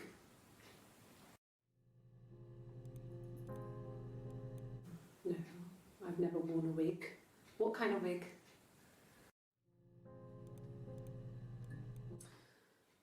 This other person doesn't exist. I don't know what the blonde wig is, but it could be anything. Have you looked at the cat flap? No. The parents decided there would be a wedding. And after the wedding, Hannah moved in with his parents. There was no way I could follow. So we were separated again.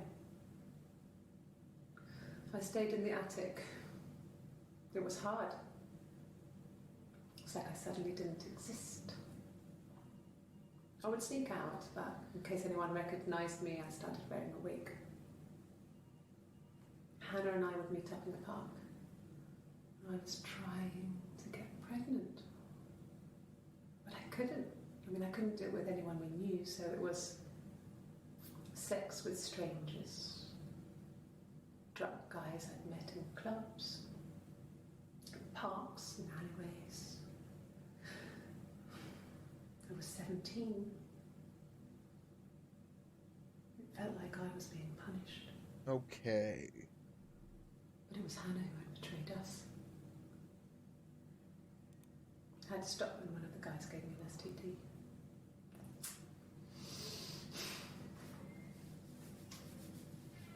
When we met up, it was disturbing.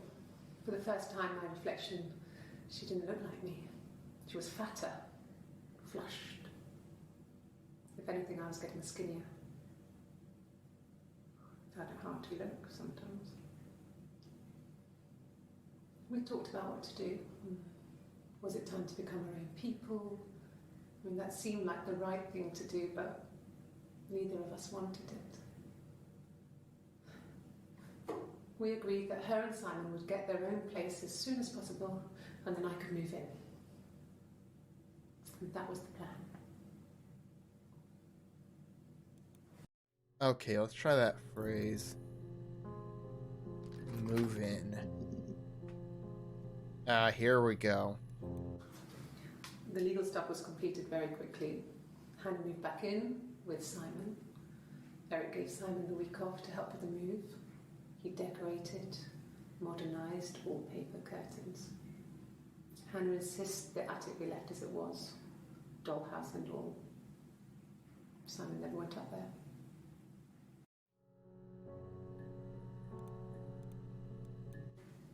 Then she told me she wanted to help more. She said I should move in with her. She would come clean with Simon about me. I was family. I couldn't have a baby in a bedsit. I told her I didn't want to tell Simon. Told her to wait for the time being.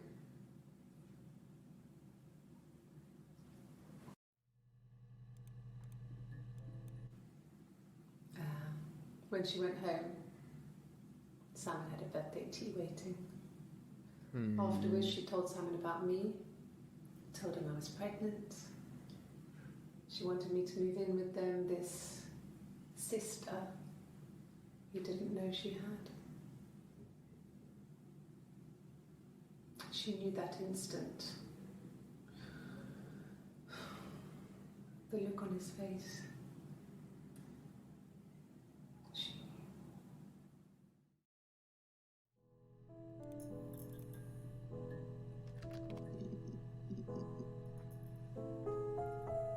Okay, well, let's try this one. What if they were crazy? You hear about these crazy people all the time. Why would anyone who knew Simon want to kill him? Okay, let's just... Oh! There's not much. What did your wife do? She didn't kill you. You think I killed Simon because he was having an affair? Well, I didn't kill him. I wasn't even there. I was in Glasgow worrying about whether my baby was still growing inside me. I mean, why would I kill Simon? I loved him. Okay. Yeah, the affair thing was always just kind of there, thinking about it. An affair? Simon wasn't having an affair.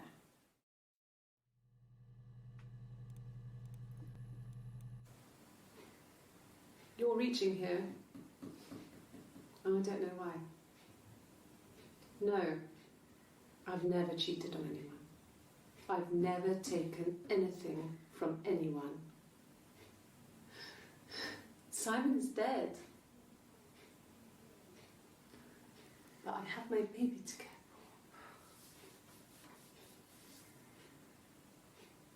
for. Why are you trying to make me sad? Okay. Why are you so obsessed with sex and affairs? You cheated on your wife. Is this your thing?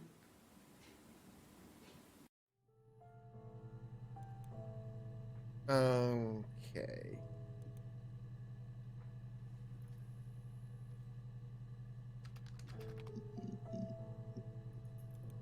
Okay, let me watch this one again. It happened very quickly. We hardly had to talk to each other. We agreed almost.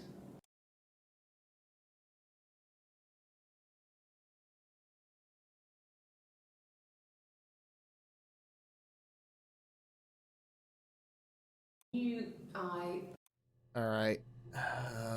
Did I search Audie? I guess I must have.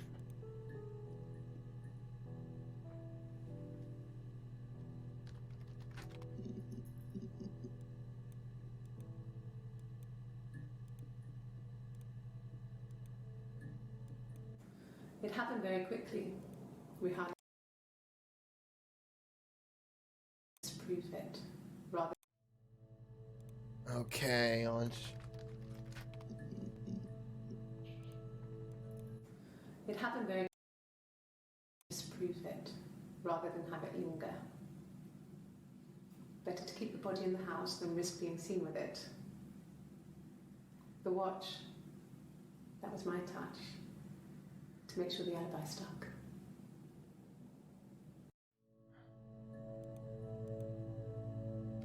Watch.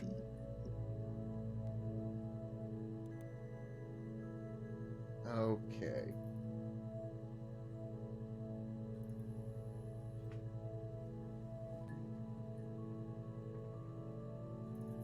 Okay, I searched wig.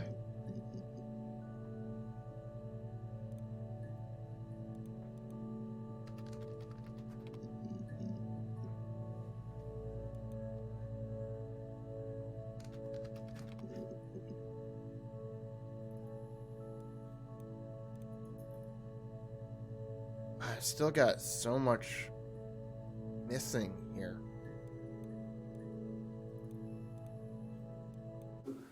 No. Well, yes. You found out on my birthday.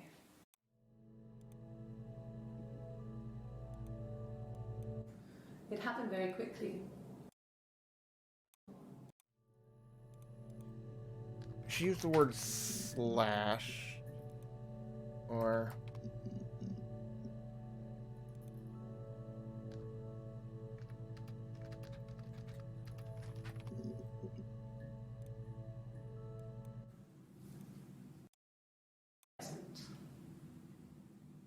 She went crazy, smashed the mirror. They argued.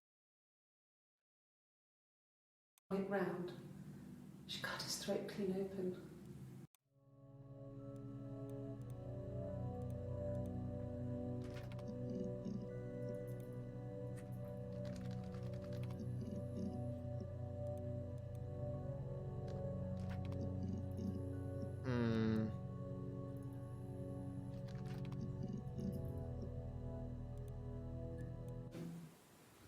No, They were shut. Most of the windows were really hard to open anyway. They're stifling in summer. They were painted over by my dad. Could have left a door open accidentally. Or there's a cat flap in the back door. Let's try cat flap after this. Are you arresting me? No. Fuck off. Open this door.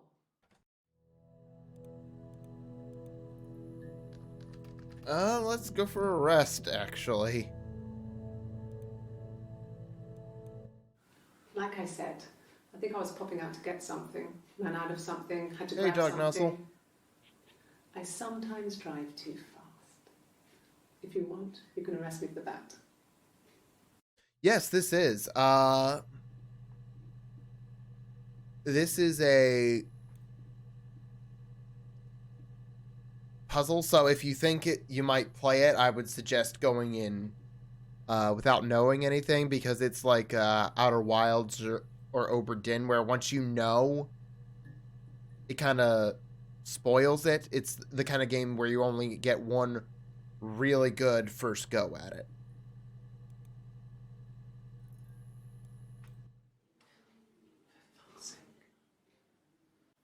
Can I leave?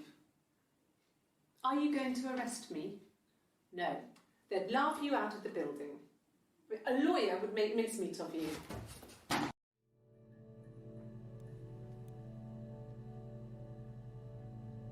Okay, so what we've got going on here is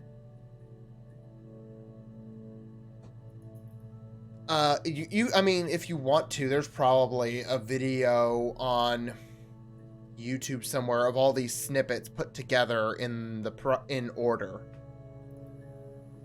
But the hook of this game is that you're going through this footage of these different interviews from this woman back in, what is it, like 97 or something like that? Yeah, 90s, something like that. About this woman whose husband died, and it's a murder. So you are trying to piece together what happened through this search. It starts off with murder in the search bar, and all the clips that have murder in it are in there. They're all like transcribed. So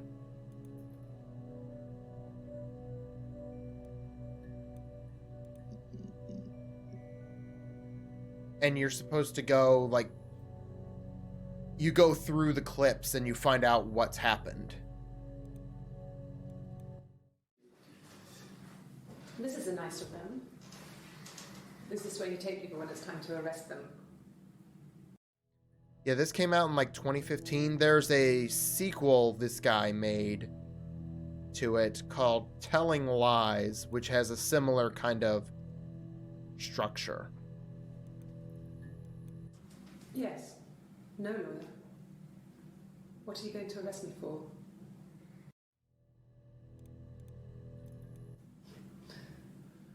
Can you arrest someone who doesn't exist? Okay, let's try that. So that's how I've been going about it. Like, names and words that pop up and seem of importance, I mark them down, search for those. So I actually have a piece of paper over here that I've been writing stuff on. Now that I've kind of figured out, like, basically what's going on, I am leaning on the paper less. So I moved out. Got a small bed sit. Got my tattoo to mark the occasion. I was singing in a bar in the evenings. So I had some money, enough money to cover my rent. And I've been doing something similar ever since. I haven't put down any roots. I don't exist. Okay, so yeah, the tattoo.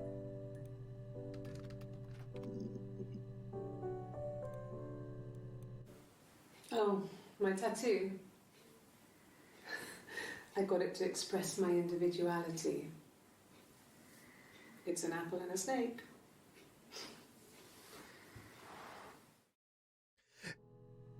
Yeah, so if you want, I can... Once I finish this, I can go over what I know so far.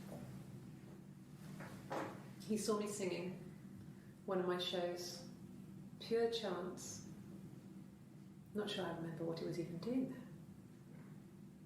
Afterwards, I had a drink at the bar and he came over and we got talking.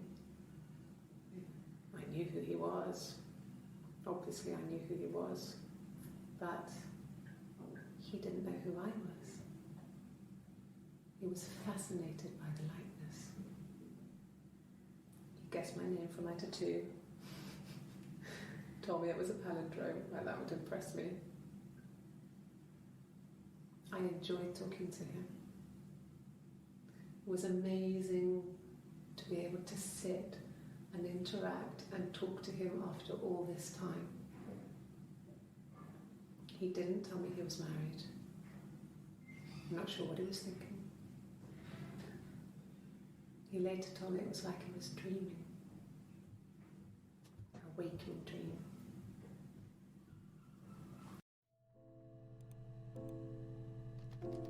Let me... Which one was it? He saw me singing. Okay.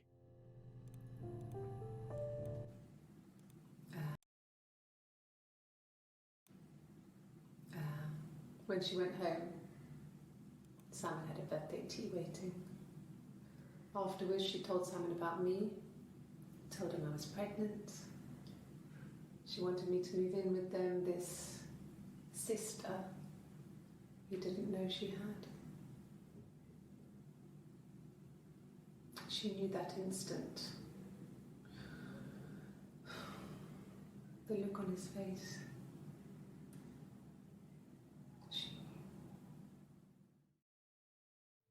Okay. So there are two characters here, Hannah and Eve. Eve is the one who is being interviewed. So what I have gathered so far is that they are twins. The mother wasn't expecting twins, and there was something wrong with the umbilical cord being wrapped around Eve's neck.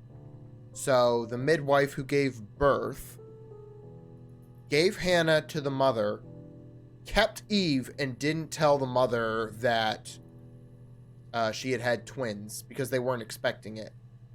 I don't know exactly why.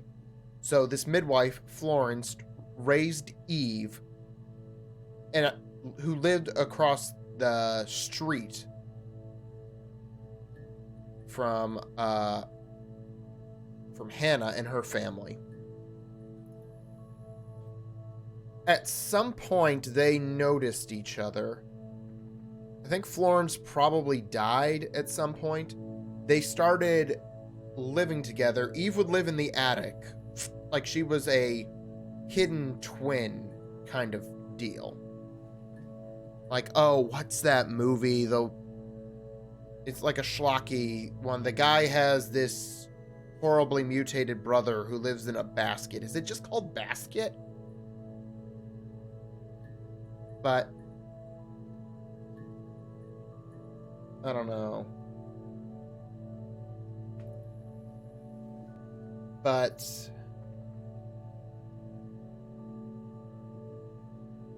no. But so they started pretending to like be the same person, like they would trade off.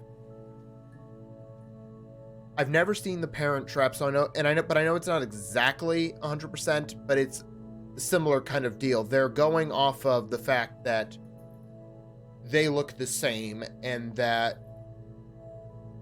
people can't differentiate them. So they grew up this way, kind of like sharing everything with no one knowing Eve even existed until Hannah got pregnant by a guy named Simon. And then Hannah's parents, like, not forced, but kind of pressured them into getting married. So Hannah went off with Simon, and Eve was left alone. I guess she then managed to leave and went her own way. And as far as I can work out, Simon at some point decided he was going to have an affair. And he met up with Eve, not knowing who she was.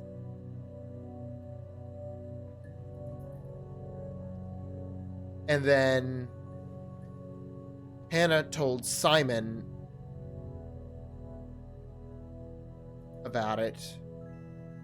And they both... And she figured out that he had been wanting to have an affair with her. On her birthday, well, their birthday, Hannah dressed up like Eve because she knew that Simon was in love with Eve more than her. He didn't realize...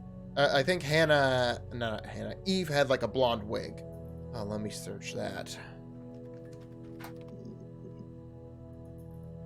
Nope. Nothing extra. But,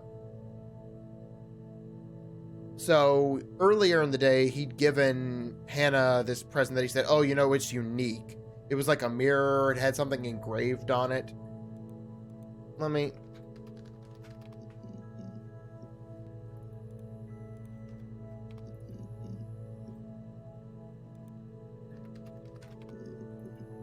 Okay, yeah, there's something. And he gave, quote-unquote, Eve, who is actually Hannah, the same present, which got her angry.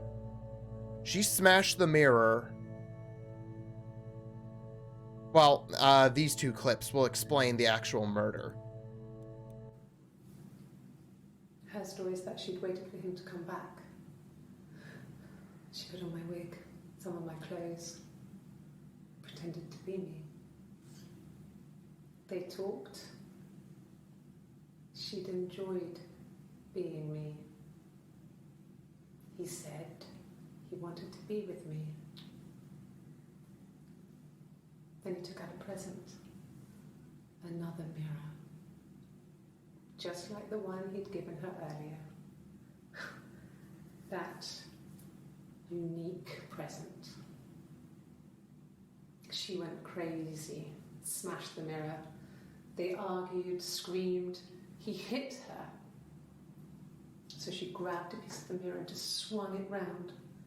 She cut his throat clean open. She'd only meant to scare him off. And then, based on what happened afterwards, at some point, Eve came back. It happened very quickly. We hardly had to talk to each other. We agreed almost silently. The baby was what mattered. I think Eve is pregnant. We'd help each other. Yeah. We cleaned up. We bagged up the broken mirror, her clothes. They're gone. We took him down to the cellar. We knew we had an alibi, and we wanted the body to be found later. We wanted to have suspicion on us, so we could then disprove it, rather than have it linger. Better to keep the body in the house than risk being seen with it. The watch, that was my touch, to make sure the alibi stuck.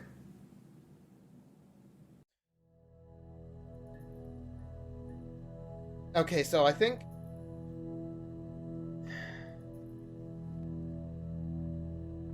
there was an argument at some point, and Eve drove to Glasgow, just like driving to just get away. I think supposedly after an argument of some kind, which gives her an alibi.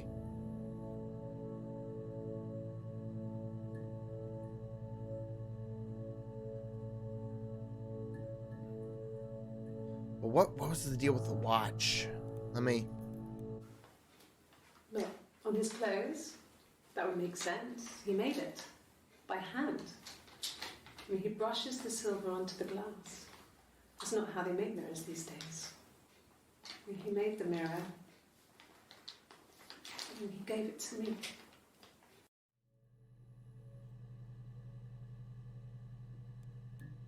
Detective Sergeant.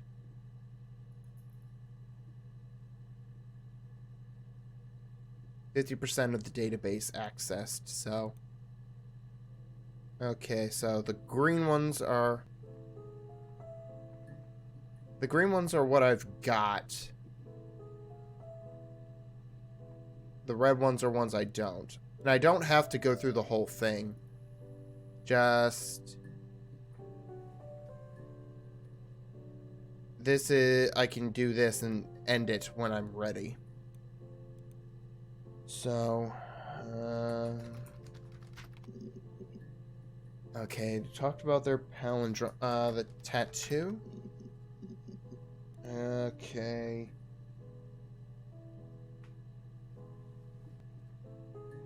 It is really interesting to, like, if...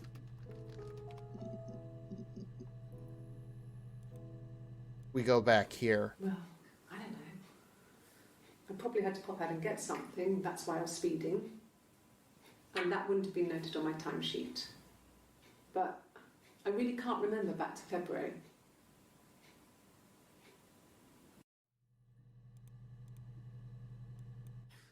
You must be desperate for leads if you're getting hung up over 6-month-old speeding tickets. Okay.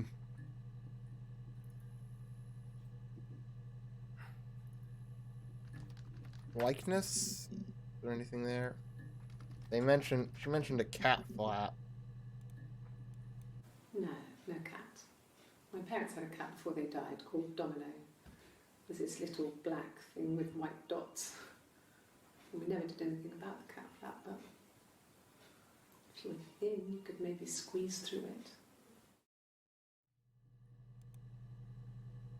Okay.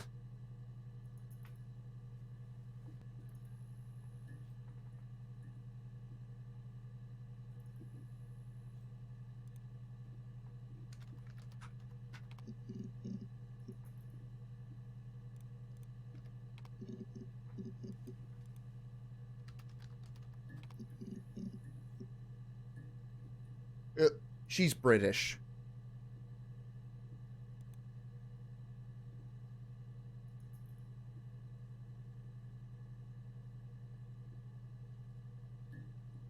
That's why she calls it a cat flap. Okay, the lock. Yeah, I had to let myself in. The door locks if it swings too.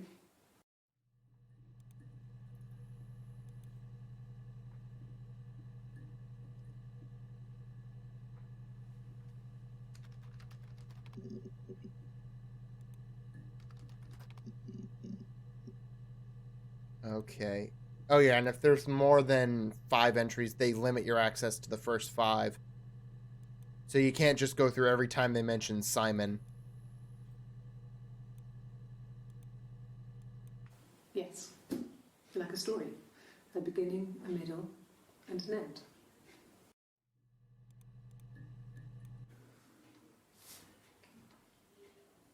Well, she has a knife. She's been cooking, I guess. She's been cooking him his favourite meal. She's his wife. And he's asleep and she doesn't want to wake him because he's ill. That's why she's sad. Because he's ill and he might die. It's kind of a sad story, so I'm not sure how it ends.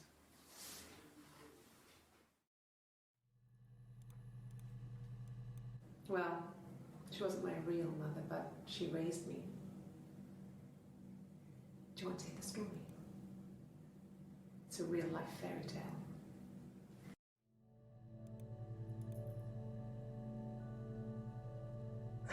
I believe they're all with Eve. as far as I can tell, after this,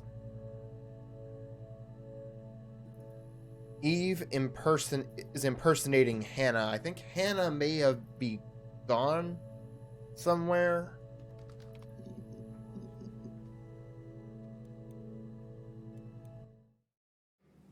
My sister is gone. And she's never coming back. Oh. No, it's okay. The other detective has just gone to get me one.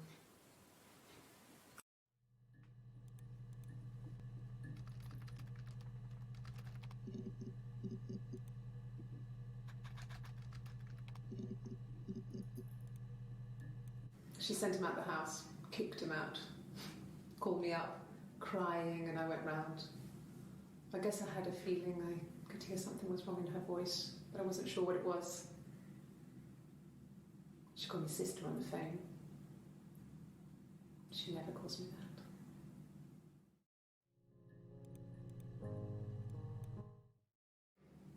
My sister is gone. And she's never coming back. Okay. What happened with Hannah?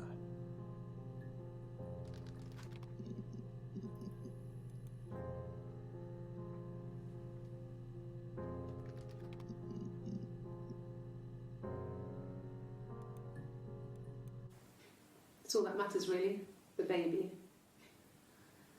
Simon's dead, but the baby, that's how he will live on. Our baby.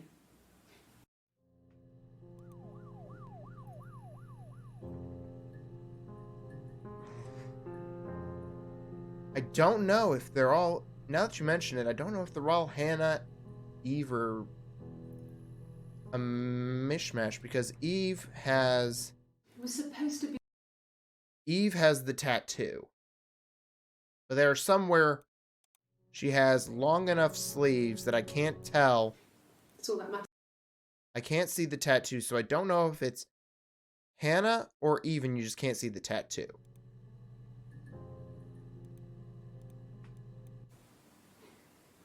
You're reaching here.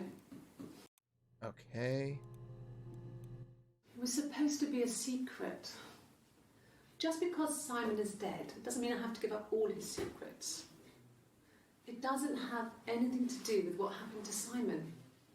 No one murdered my husband because he cheated his expenses for a romantic weekend in Oxford. Rehearsed?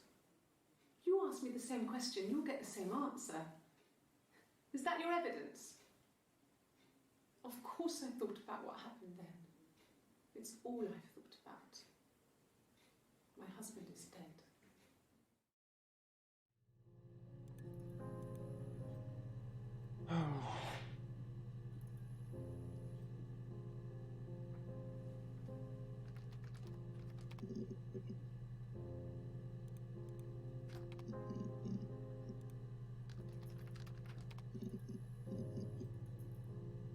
Okay. Let me see if she mentions the guitar at any point. No. No, Simon didn't play guitar. He wasn't very musical. He liked to listen, but he was tone deaf. Yes. Yeah, it's my guitar.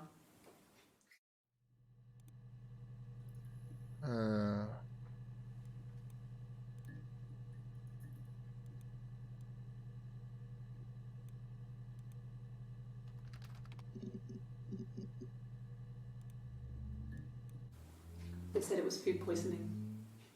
There was something in the food they ate. My dad liked to pick mushrooms, grow them too. They said it was the mushrooms. It was hard to believe. Death caps. They have a skirt around the cap. My dad taught me that. But, the police had no reason to think it was suspicious. They lived alone. And no one had any reason to hurt them. Oh yeah, there's this sub-story in like 1984. A couple who lived next door to them, to her family, died. in their bed. I was living in the attic. It was a very hard time. I was depressed, was still pretty sick of the STD. And I came down one morning and they were dead. They were in bed and both had been sick. They'd thrown up a lot. And I'd slept through it.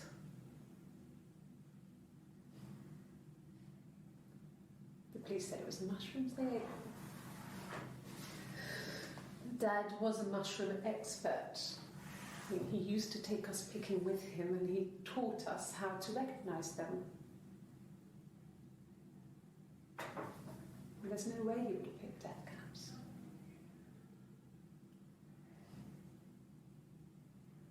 But the police believe that's what happened. They never even looked in the attic.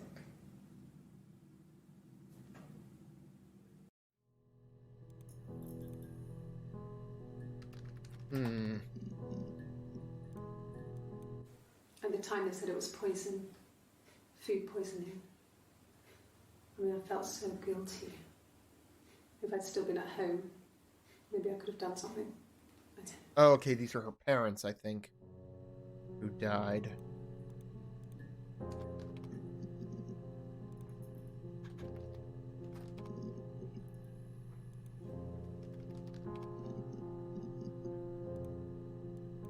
No, not drugs.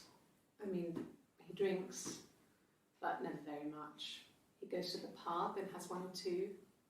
Sometimes we go together. Yeah, I know. I've been going, He drinks wine a lot with food, too. But no, he doesn't have any kind of drinking problem.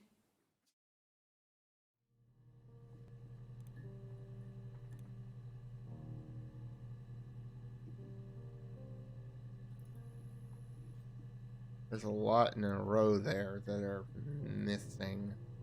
Oh, those two. These are split across 7 interviews. Okay, so search body already. Corpse? No.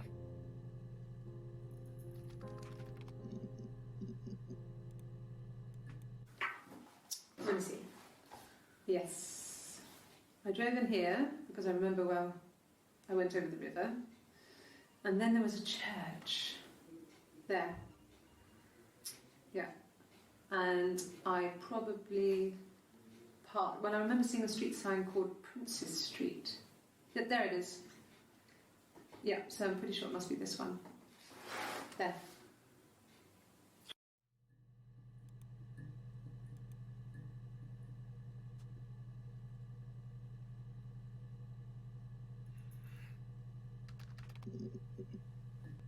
Let me see if there's anything on there about the watch.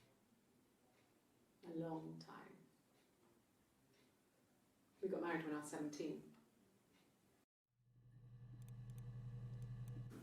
Yeah, when I was at school. I worked part-time in the front shop. It was sort of an extended family thing. My dad used to work there, my mum worked there before I was born. I took care of paperwork, filing, typing out invoices, that kind of thing. It was a good job for a girl back then. I didn't work a till or anything, though. I was quite shy, so I wouldn't have liked to have worked a till. Okay, the watch.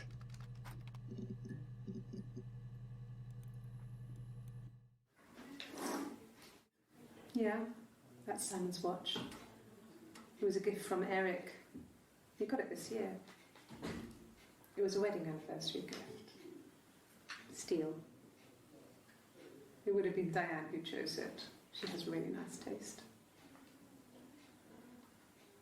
That time, it must eliminate me. I was in Glasgow then.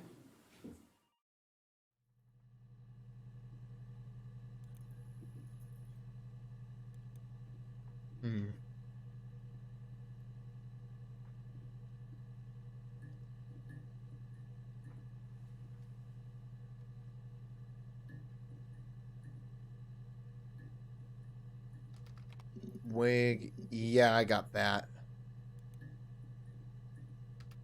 I did search. Yeah, I did that. It happened very quickly.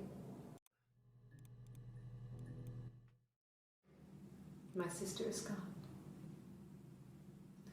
And she's never coming back. I believe that's the idea, yeah. Like, I've seen that before in true crime stuff with, like, broken watches, like, showing the estimated time of death. There was a mention of the coroner a long time ago.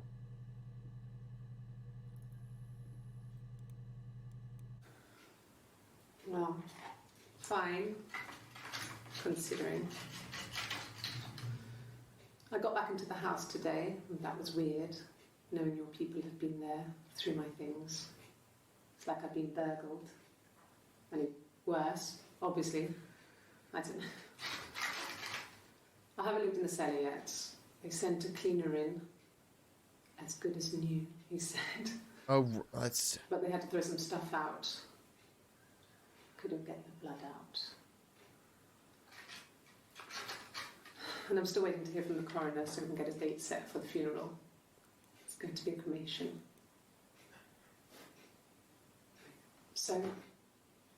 Yeah, so her story initially was that she was gone in Glasgow, so it couldn't have been her. So someone could have snuck in the house, killed Simon, because they found his body in the cellar or the basement, whichever you prefer. Blood.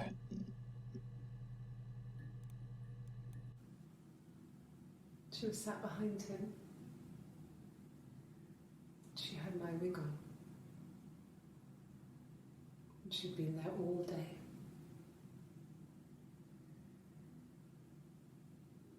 And she had blood on her.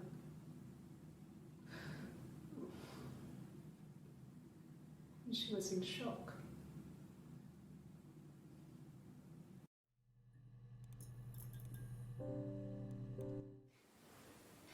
Nothing like this has ever happened to me before. The blood. It's probably the worst thing that's ever happened to me.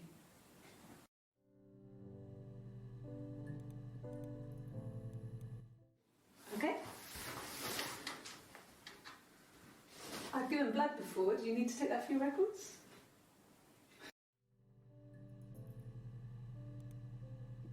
Okay, so...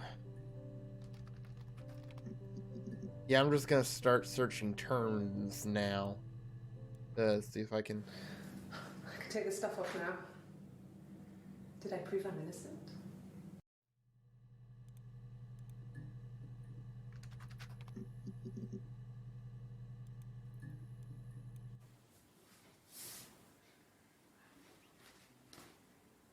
Okay. She's being chased. They're trying to catch her because she did something bad. I guess she broke the rules. Or maybe they think she did something bad. Maybe it wasn't her fault. She looks scared, not guilty. Maybe it was mistaken identity. No, it's days. It's British. So reverse the... It's day of the month first, then month.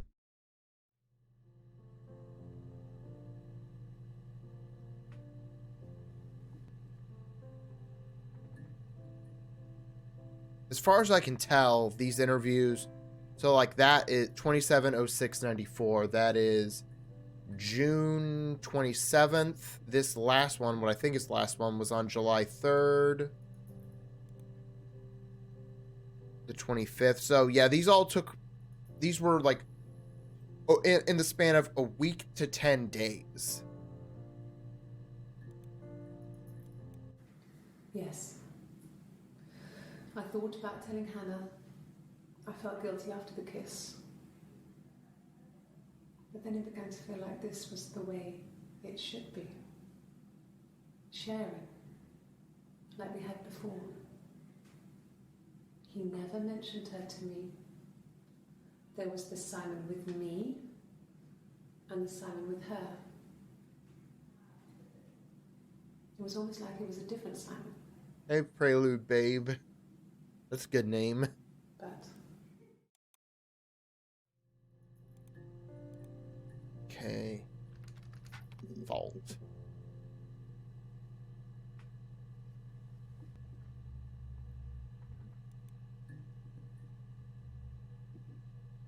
Okay, but she says her...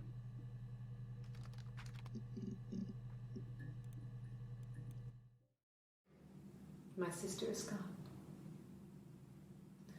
And she's never coming back.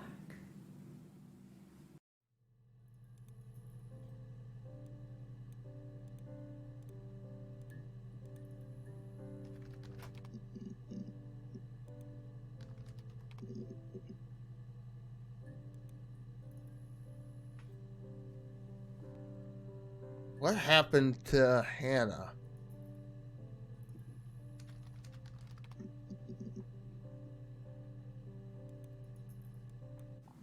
Mum and Dad had never had any reason to notice. They were always busy. If Hannah was eating a lot, they didn't mind. She didn't put on any weight. That girl has a healthy appetite. If they heard us talking in the attic, they just thought it was Hannah playing one of her games, and that Eve was our imaginary friend. Once, she was already up and dressed and ready to go to school, and I snuck down for a piss. Mum saw me in my underwear, she went mad. Get dressed this instant! So I ducked into our bedroom, and seconds later, out came Hannah, dressed and ready.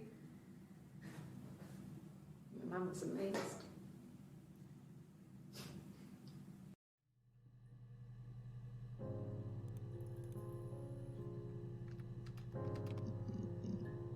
Huh.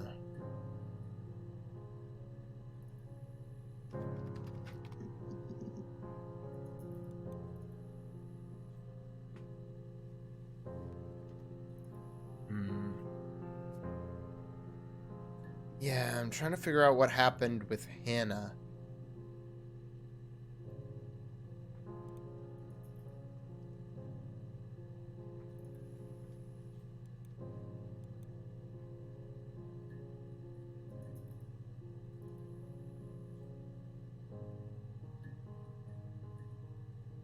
The list. What's that?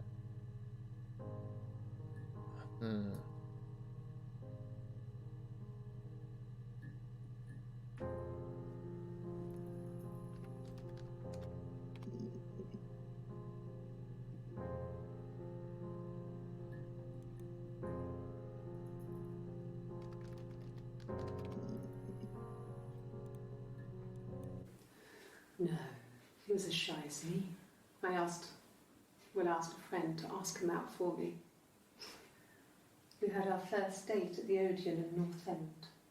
We went to see Risky Business. I had on my one best dress. Simon paid. He bought me a Whisper, and I was worried about getting chocolate on my teeth.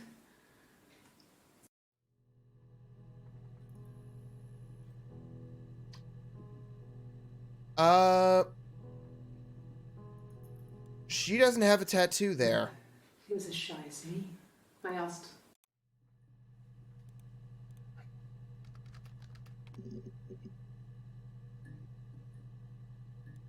Or wait. Oh, my tattoo. Okay, there's a little... I got it to express my...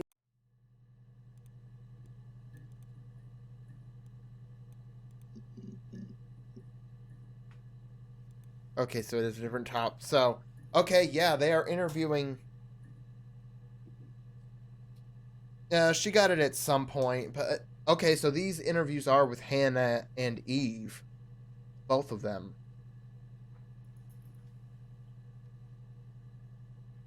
So Hannah was still alive.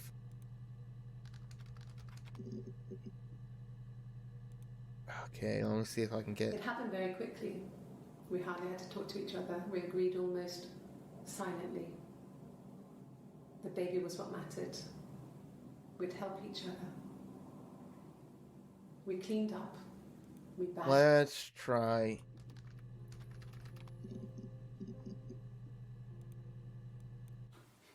think so. I mean, to get into our garden, we'd have to climb through other gardens. All the gardens back onto each other, so you'd have to climb over 1, 2, 3 gardens to get to ours. I mean, did anyone see anything? Did anyone see anyone come and go? An intruder? Okay. Simon never cheated on me. He was devoted to me, and I was devoted to him. Nothing in life is easy. We were good to each other. Life isn't a fairy tale. You do what you can. Okay, that fairy tale keeps coming up a lot. We loved our cat, Domino.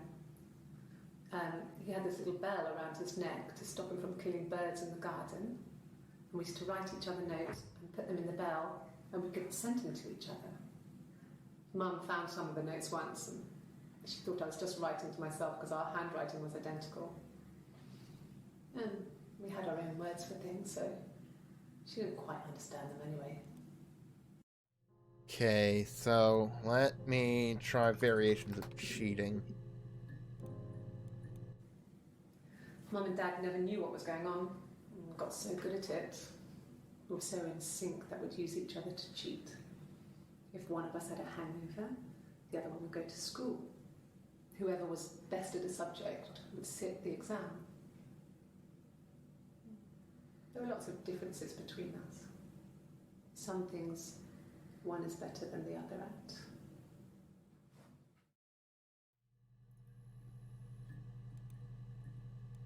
Okay, cheated. No, I have never been unfaithful. I've never cheated on Simon. Have I ever cheated on Simon? You asked that question yesterday.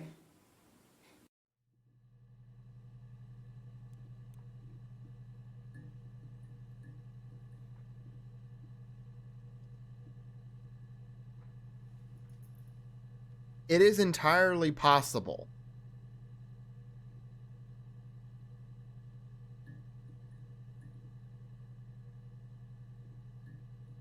Yeah, Dog Dolls is asking if there's only one quote-unquote sister and she's manifesting 2 different personalities as Hannah and Eve. It's possible because she seems to be acting like the same person even though here she has a tattoo, but over here she doesn't.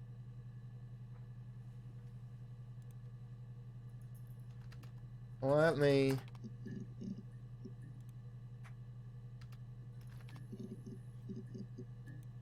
Okay, let me try cheating. No, that's a...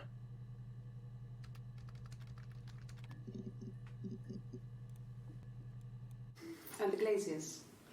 I worked there some weekends and Simon had a part-time job there too. That was Eric's generosity. He was always good at helping out other people's children. Simon was quiet, more thoughtful than the other boys. Even then, he had a sense of craftsmanship. Wasn't always rushing stuff. Boys that age are just running around like headless chickens most of the time. You know? Plus, he had that look. He looked like a fairy tale prince from one of my books.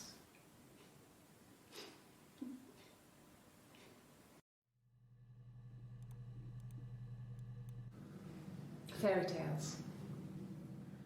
Stories about lost princesses, evil witches, magical mirrors and lost children. So you see, even before I knew the truth, I'd found it in those stories. Truth is a good word to search.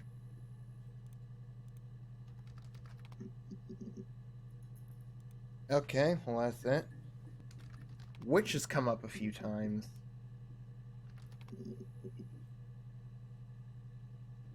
Okay. The Glaziers has come up a lot.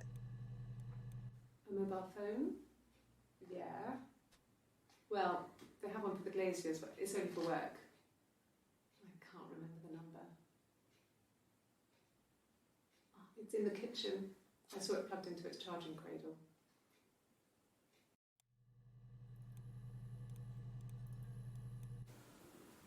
I did.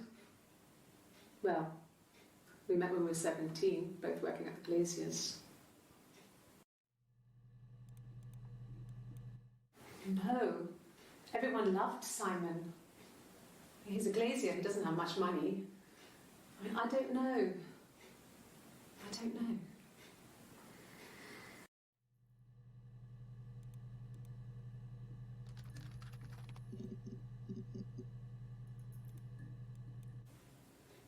I mean, I don't know. Something must have happened to him on his way home. He could be hurt. I mean, why hasn't he phoned? I don't know. Okay.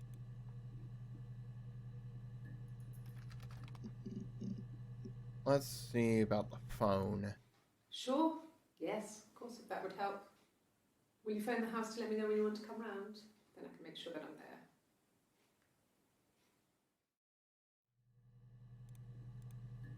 Okay. Ooh, there's some good. Thanks. Please find Simon. I love him so much.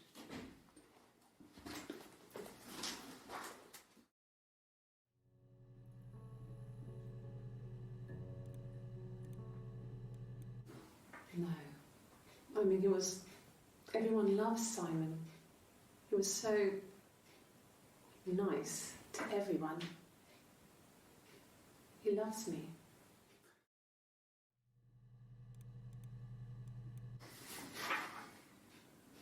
Cute.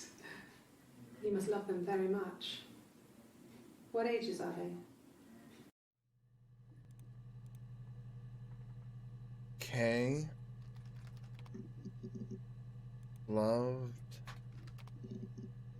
Loves, okay. Find, yeah. Sure, I think. I do all the bills and paperwork and handle all the money stuff, so it should be easy for me to find. Do you want them dropped off to you?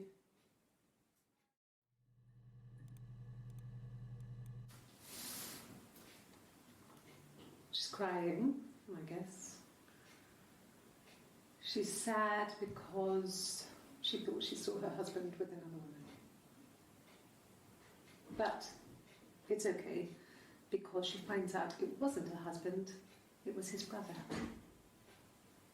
And so it's fine.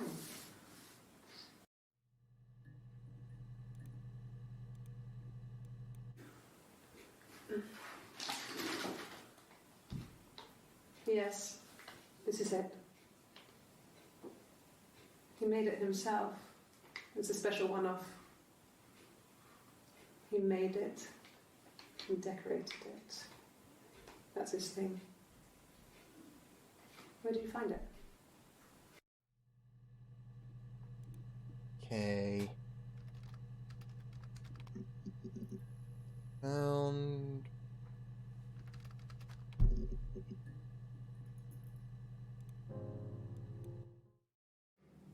My sister is gone. And she's never coming back.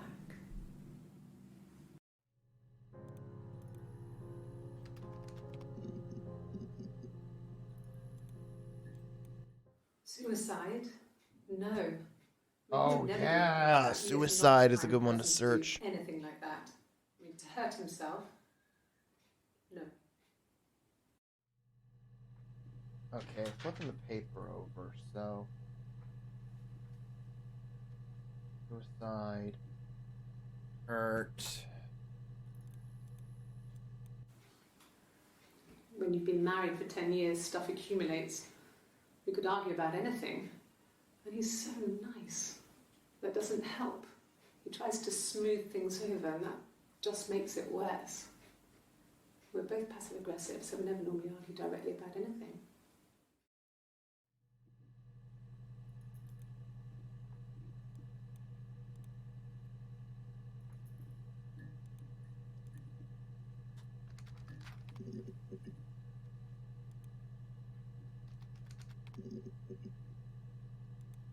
Let's...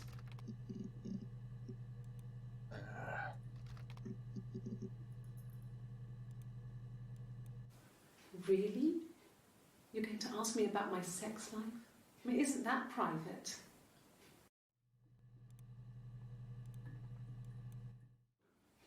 Are you married? How is your sex life? So, our sex life is probably fairly average for a couple after 10 years of marriage.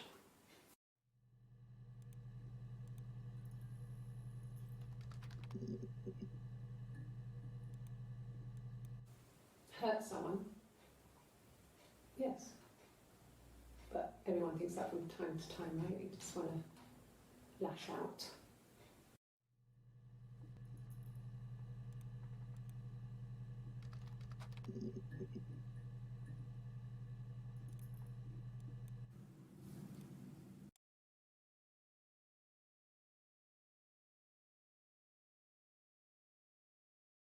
The mirror.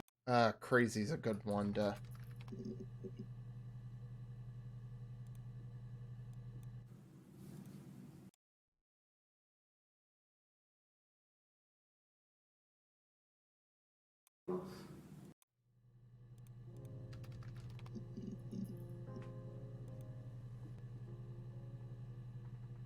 Hmm.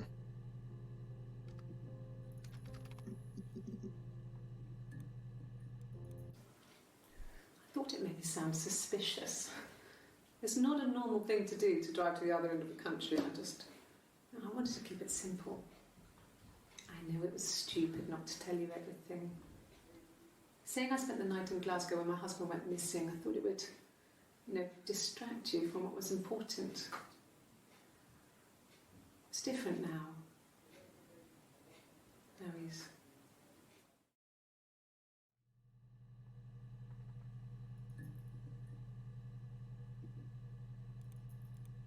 Okay. Missing...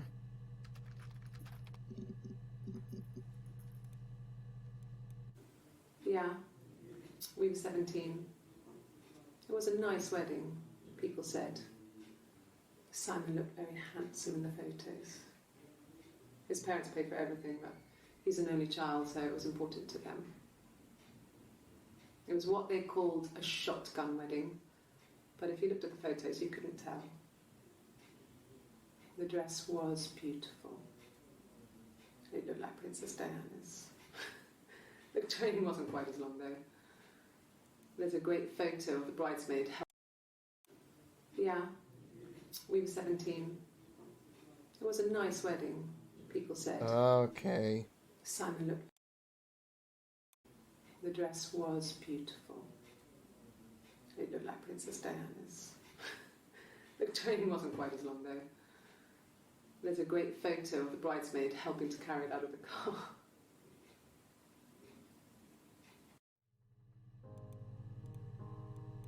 No, I was 15. Carl was older. 17, I think. All right, Carl. I was really into him, regardless of how he actually behaved. Lots of drunken teenage sex. We did it in a church once. It's stupid. So he got tired of us and we split up after about 6 months. It was Us. sad, but those early experiences, they help you realise who's really important to you, you know? Or got tired of us, like Family. us as a couple.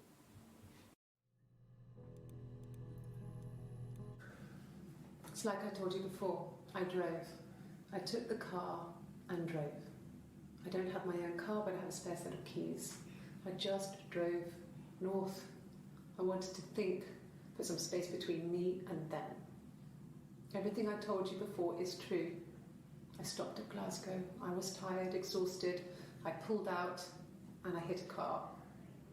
My car was okay, but I was worried about the baby, so I went to A&E to get the okay. Everything was fine.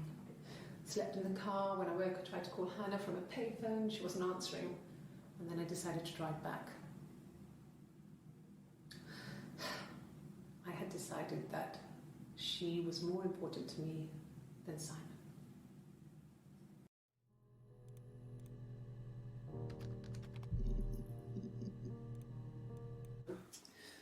I think when I drove back, it was about 8 or something. And I got back to the house about 3.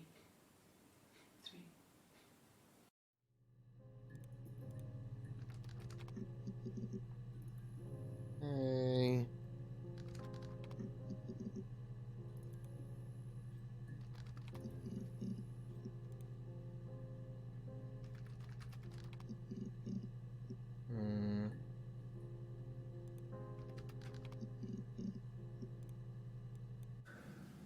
It's like I told you before. I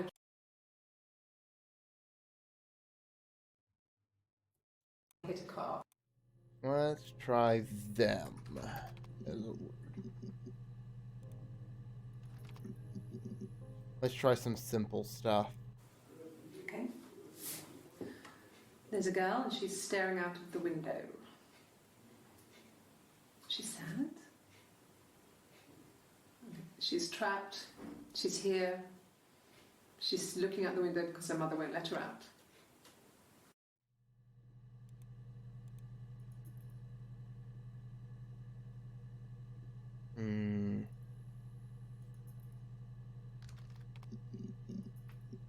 Yeah, I did that one already.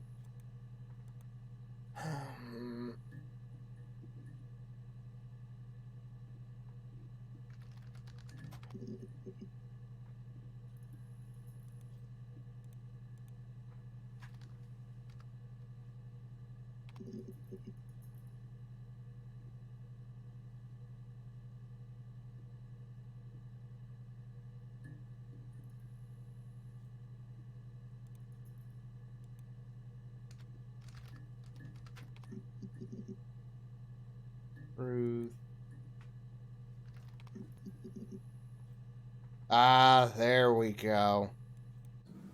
Yes. I'll take a lie detector test.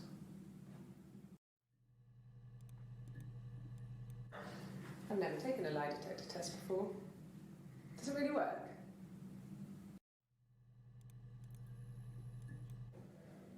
My name. That was the only question I failed. Your lie detector works.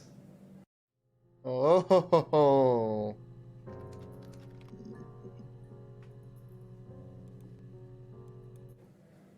My name.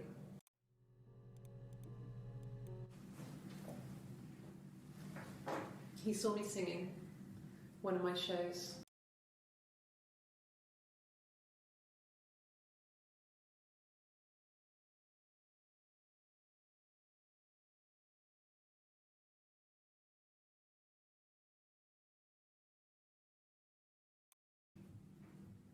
A waking dream.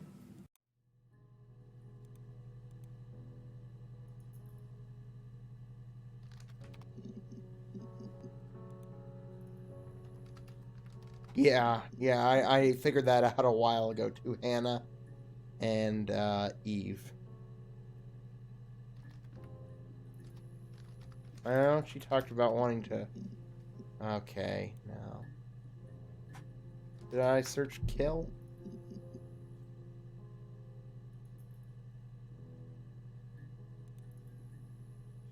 There's still that big section missing.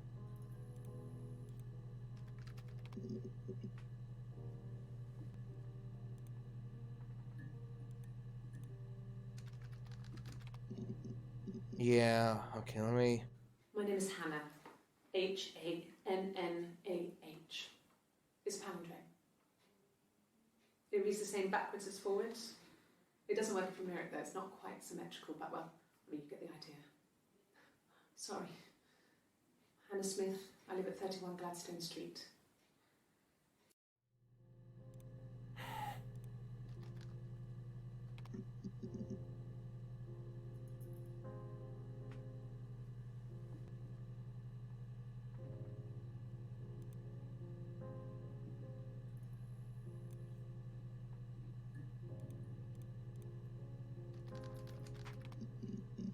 Right, because there's only two there.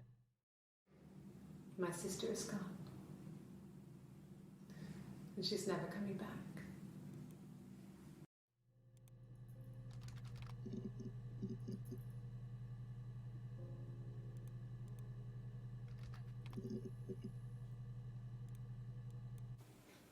Fine. I've never had my fingerprints taken before. I once put my hand on the oven.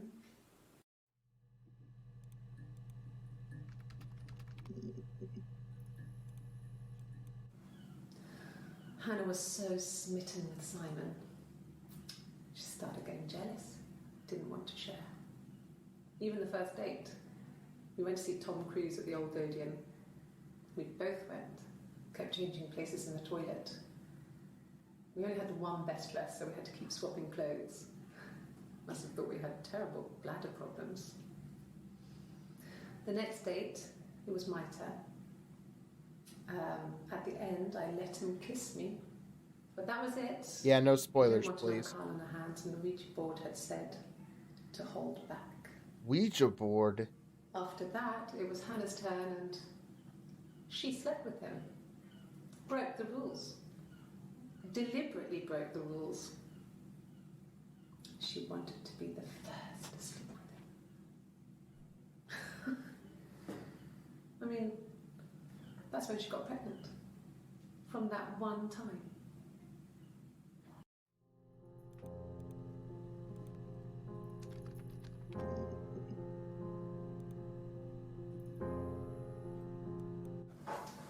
When beautiful people died, we always felt like it was a sign.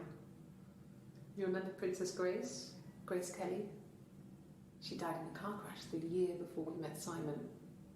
We used a Ouija board to speak to her, and that gave us the power to find him. That's what we thought then. That people who died tragically leave some kind of magic behind. We used to share dreams. We used to wake up and write them down in our diaries immediately and compare them. Okay, I keep forgetting to search for Carl. So let's do that.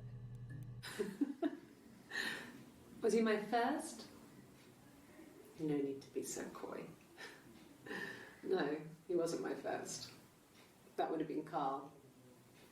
He was a local boy in a band. He was a bit of a shit. But he was sexy. We were 15.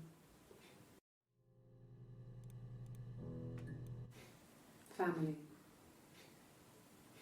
So, Carl fucked off, and then there were other boys here and there, and then Simon. Okay, let's try family.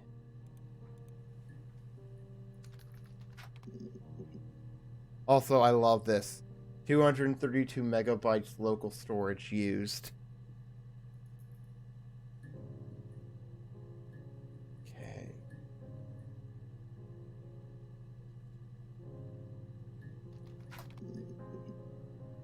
Rules.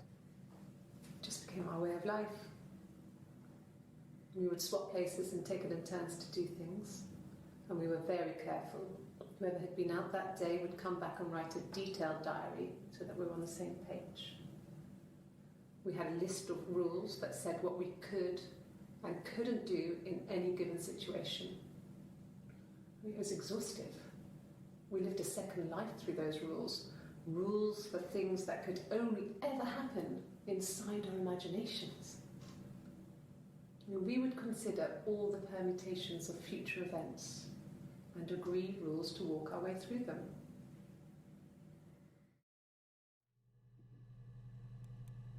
Okay, I got Detective Inspector as the achievement.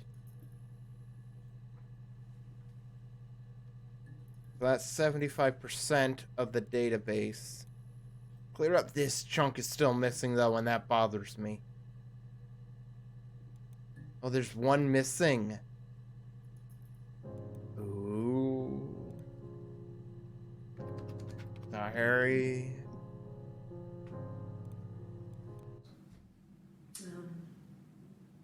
When I was 8, Mother died.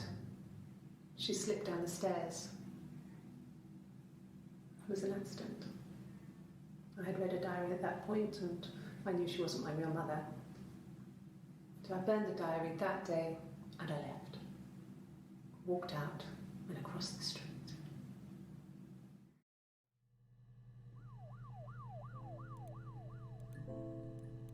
No, he doesn't keep a diary. That's my thing.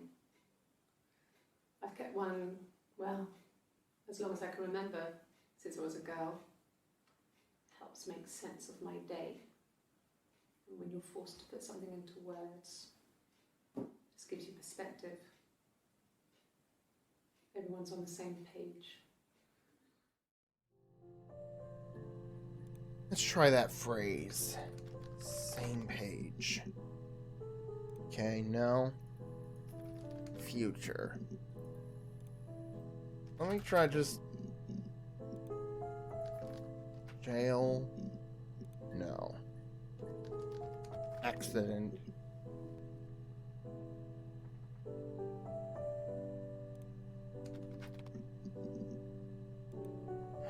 Simon is...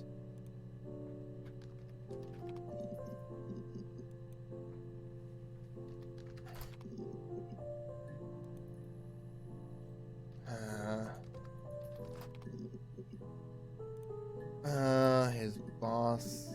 Anything? No.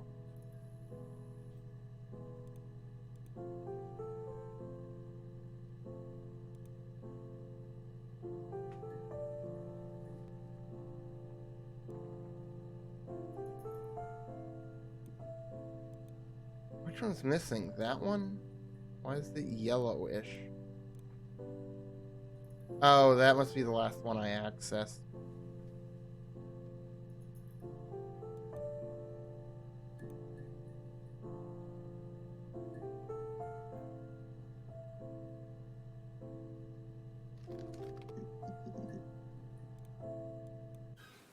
I would have been a good mother.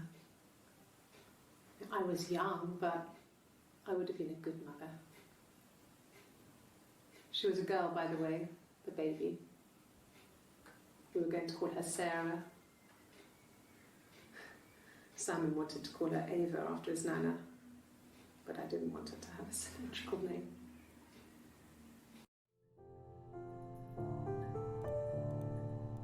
Okay.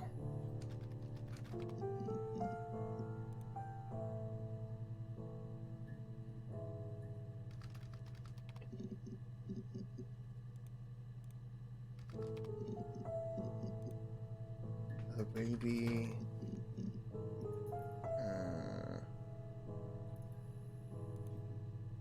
Let me just try.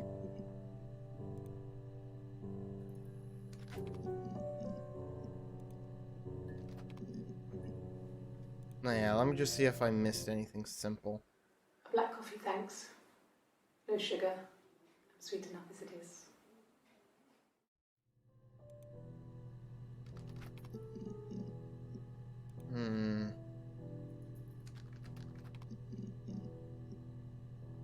Ah, here's some more. No. I've had enough coffee for today, thanks. Glass of water.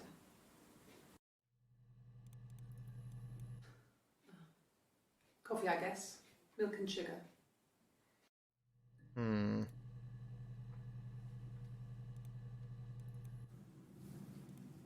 Her story is that she'd wait. Let's try.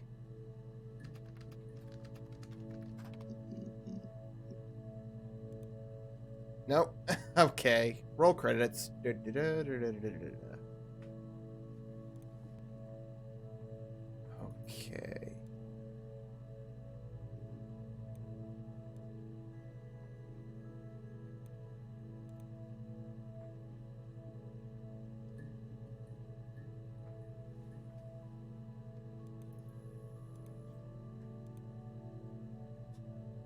Oh.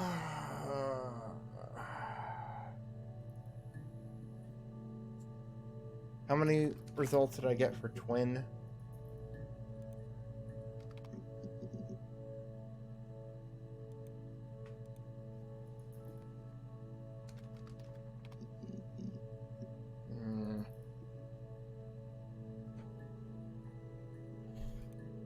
Let's say no.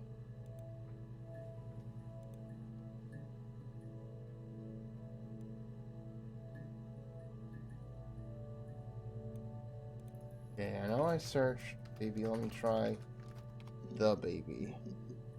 I probably have already done this and just forgotten about it.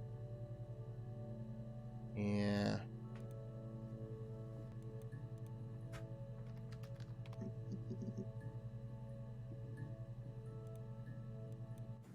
It happened very quickly.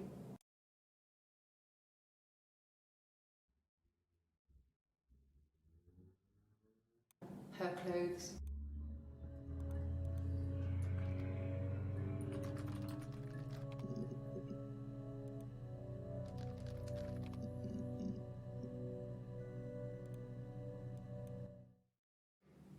My sister is gone. And she's never coming back.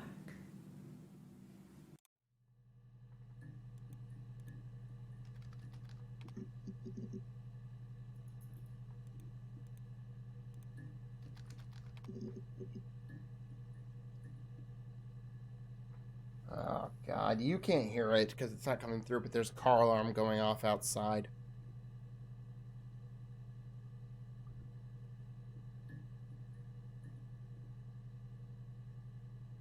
Okay.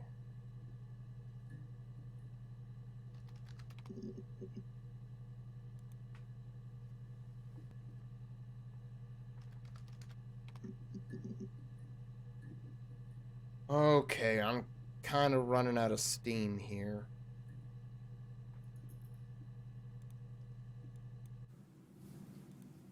Her story is that she.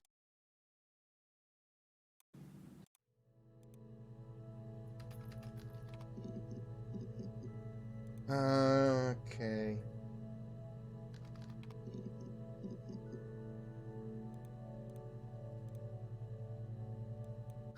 Can you imagine? I tried. I tried to get pregnant.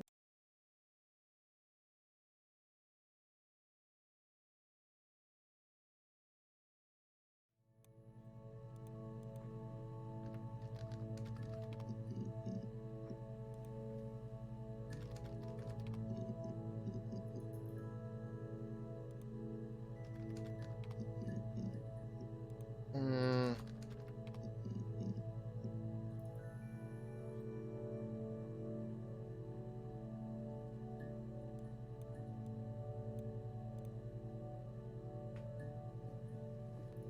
Ah.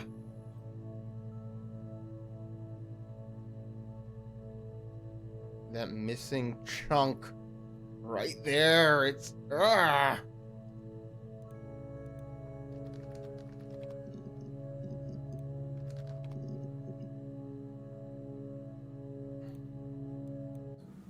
Yes. I'll take a lie detector test. Hmm.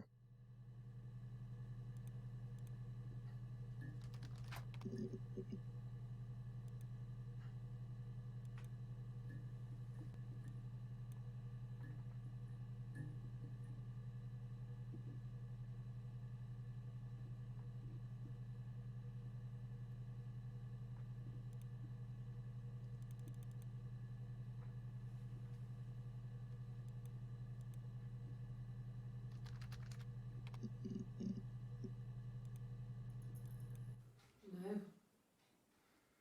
I'm not sure what strange would be, but he hasn't been acting odd.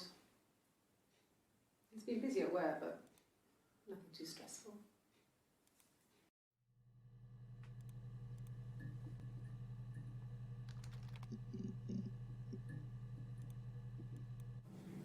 Yes. My name is Hannah Smith. Oh, shit. Sorry.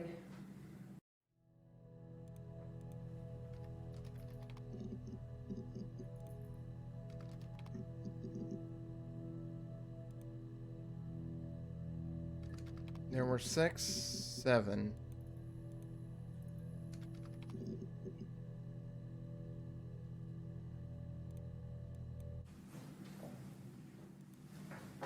He saw me singing one of my shows.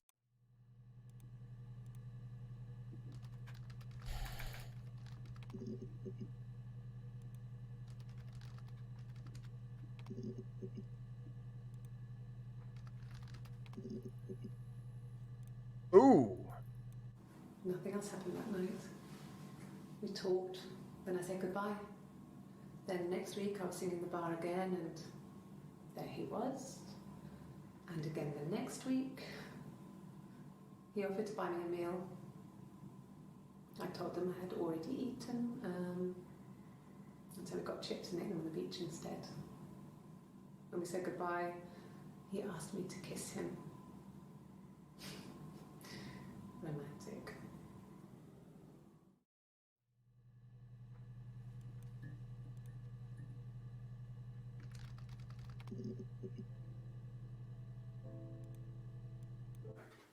I didn't. I slept in the car. I left about 9 that night. I wasn't there.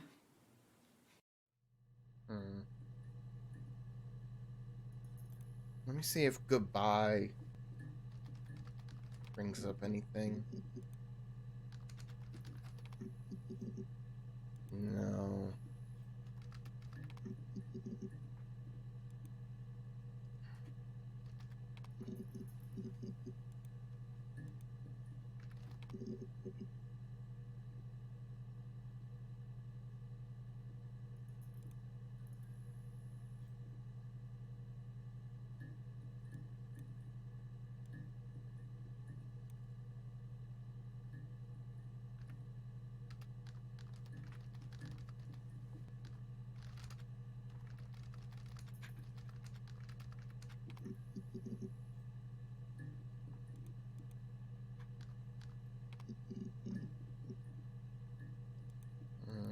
Okay.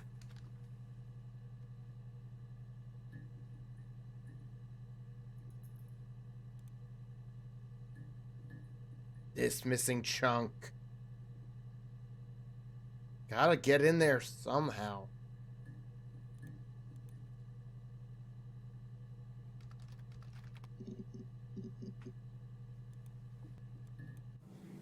Yes, my name is Hannah Smith. Oh, shit. Sorry.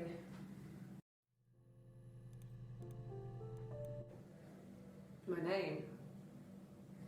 That was the only question I failed. Your lie detector works.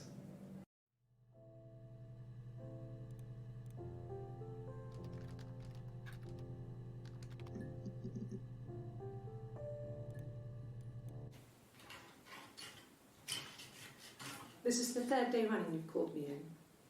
I speak to Doug and Eleanor every day. They say you've been asking a lot of questions.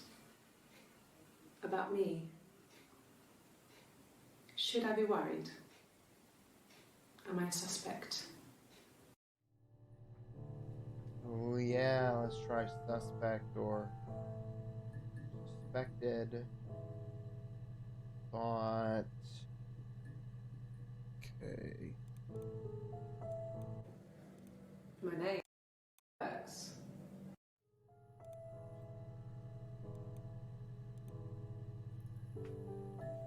Okay, so the lie detector test is what I'm missing.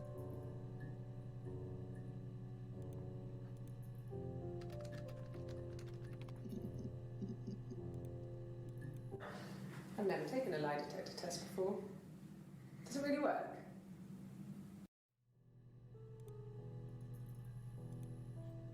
Yeah, the lie detector test is what I'm missing.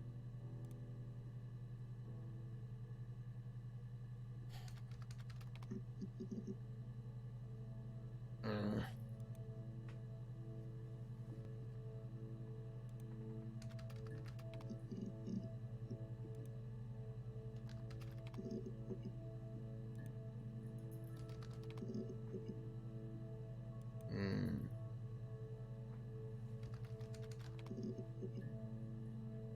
Ooh. When you suspect someone of murdering their husband. Okay. So you want to eliminate me as a suspect?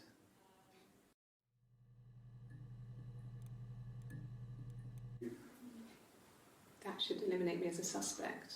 If I was in Glasgow, can't be in two places at once.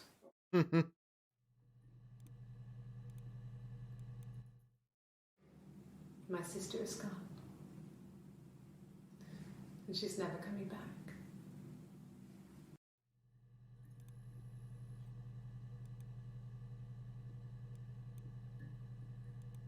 Okay, so that's near the end. There.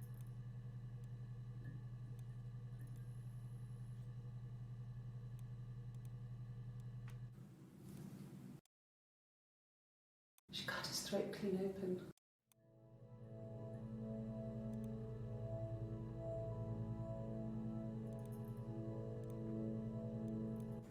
It happened very quickly. That was my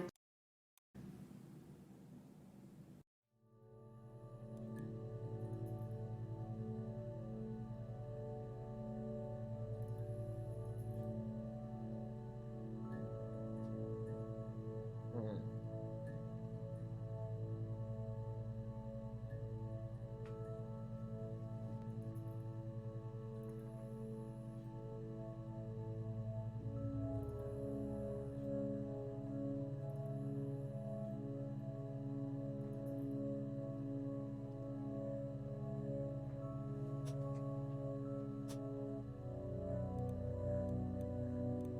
Okay.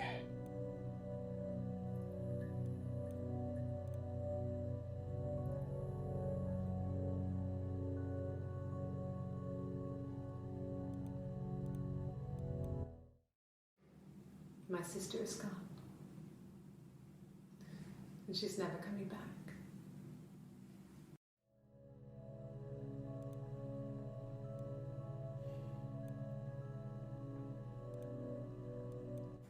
It happened very quickly.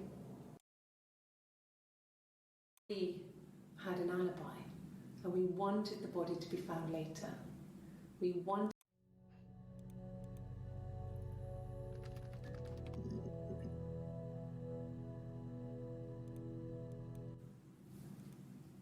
her stories that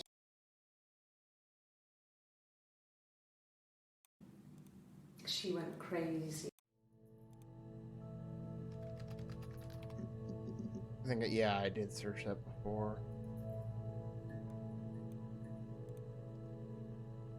Hmm.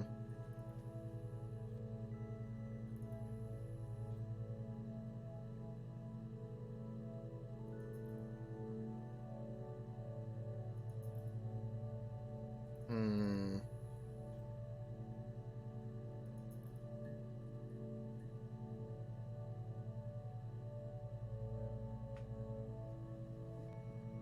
Hmm.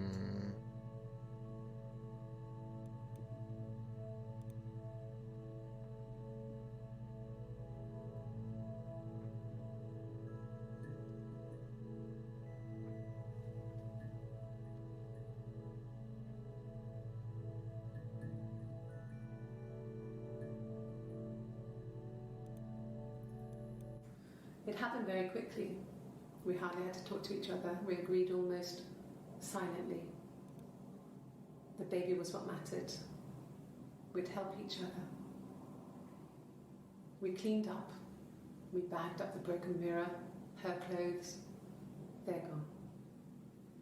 We took him down to the cellar.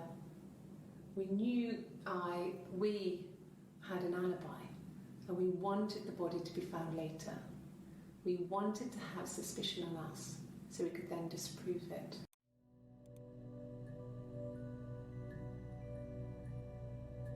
These three here, I feel like, are the key.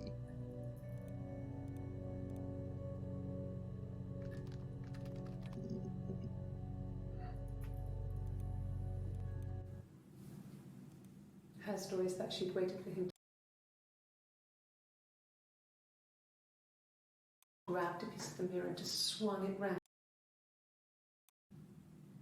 only meant to scare him off.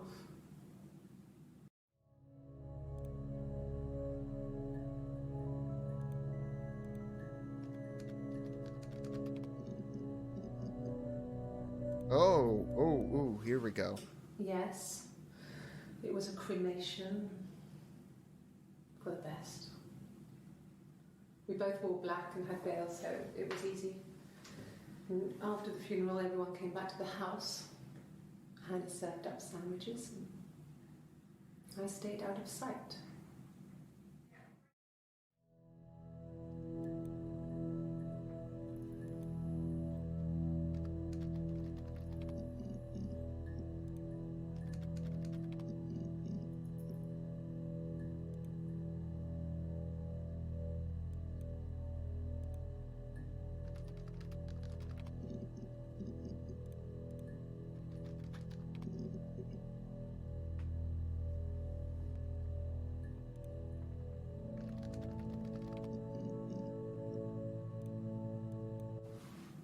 Yes, it was a cremation.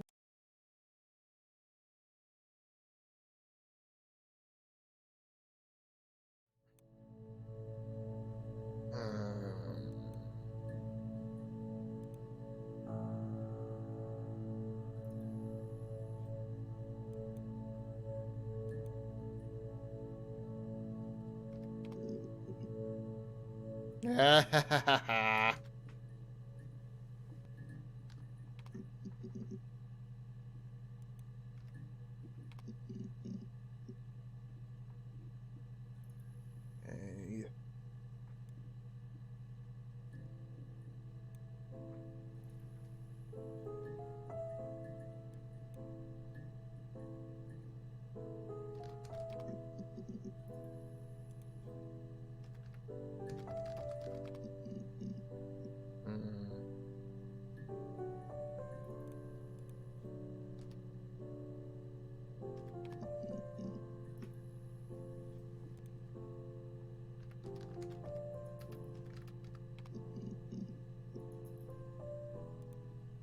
Let me try.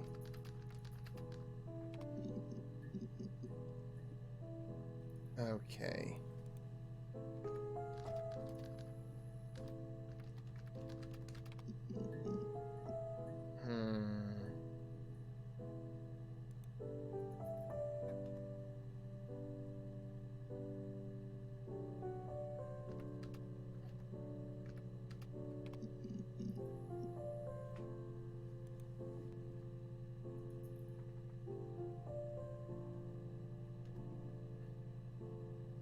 Let me see if she curses anymore.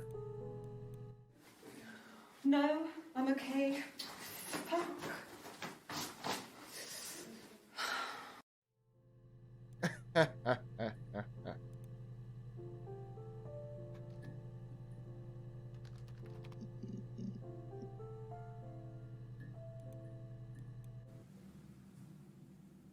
I'd like to speak to a lawyer now. Please. You have no murder weapon. You have nothing. And all these stories we've been telling each other. Just that. Stories. Is that in there at the beginning? Yes, it was. Okay. Sounds weird. I'm not great at making up stories.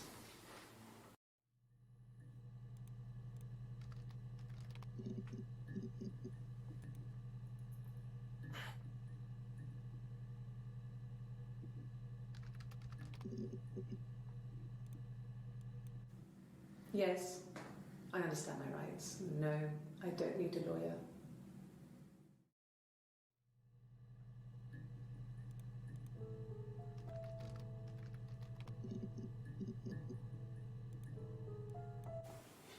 Simon's parents offered to put me up, but I didn't think it would be a good idea. It would be too sad. Not right now. I'm staying at a friend's.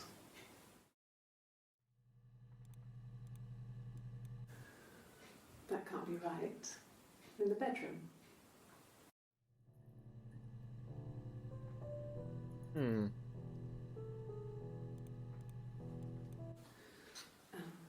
I sleep on the right side of the bed as you come in from the door.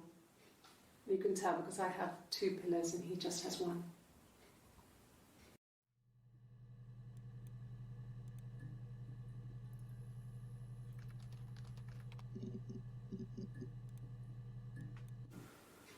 In the bedroom.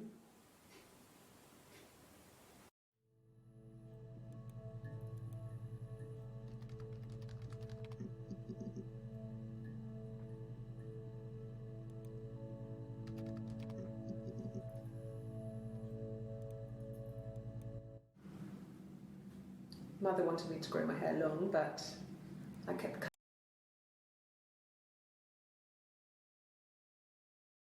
when it wanted.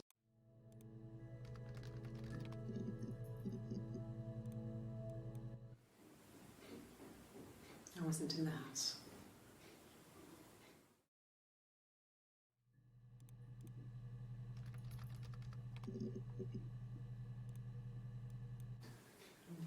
Yeah, I guess.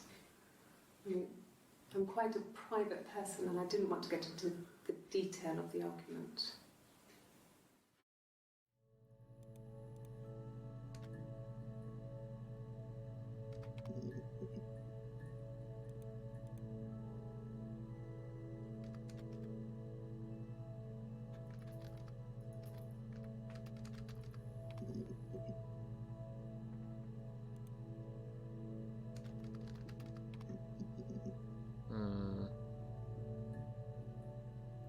How am I doing here?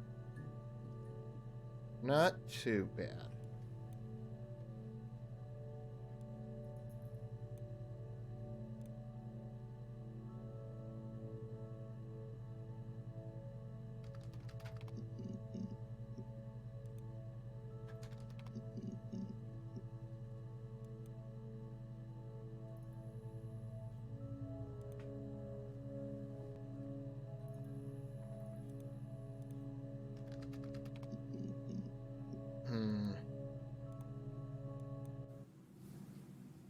Her story is that she'd waited for him to come back.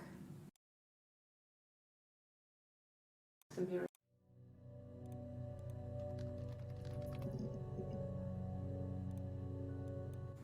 It happened very quickly. We hardly.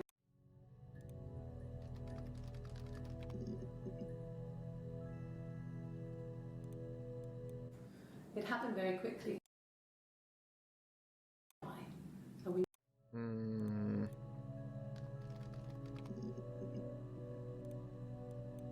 Yes. Yeah. I would have cleaned them. I changed the sheets too. With the fingerprints in all those places. Oh. Yeah, fingerprints is a good one.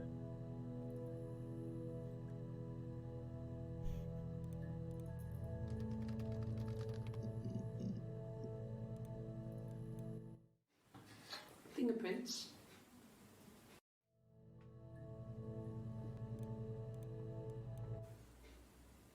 Could they have been my parents' fingerprints? I'm not sure how long they last for, but is that possible?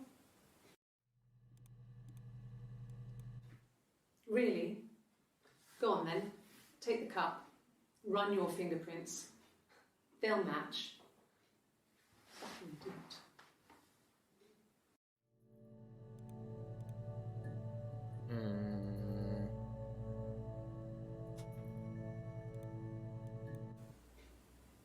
Could they have been my parents' fingerprints? Possible was the word I was looking to search. That's right.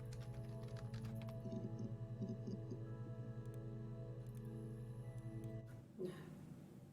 The parents decided there would be a wedding.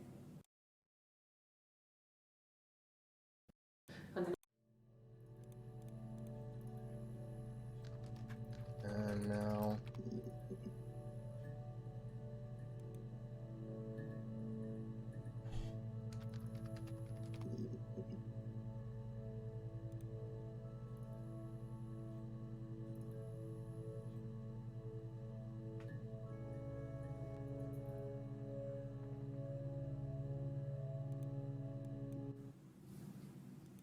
Her story is that she'd waited for him to come.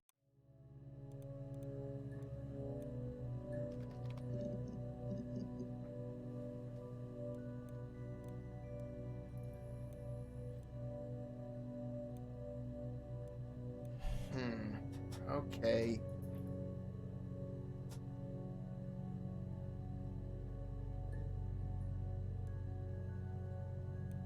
I think I'm gonna give it about another 15, 20 minutes or so before I just call it and just decide this is good enough. I've gotten what I wanted to out of it. And if I didn't get something, I can always just go look it up or read it somewhere.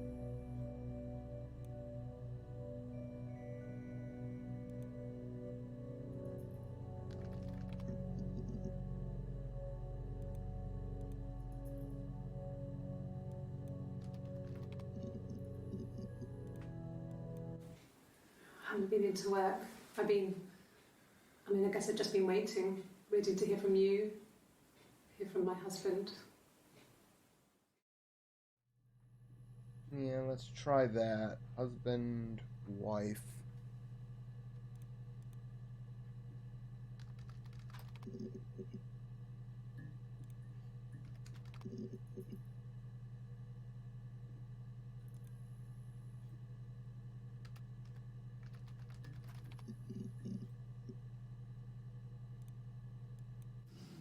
Differences?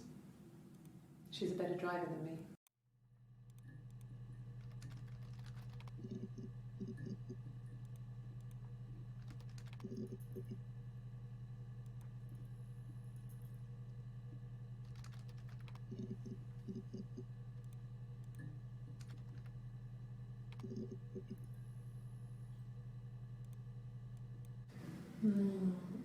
She recognized me from the window. The dollhouse.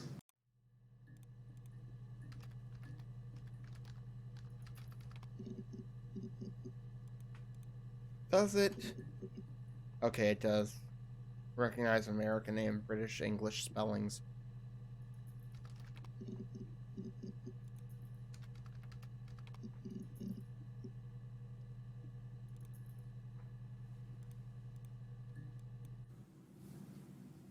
Her story is that she'd waited for him to come back.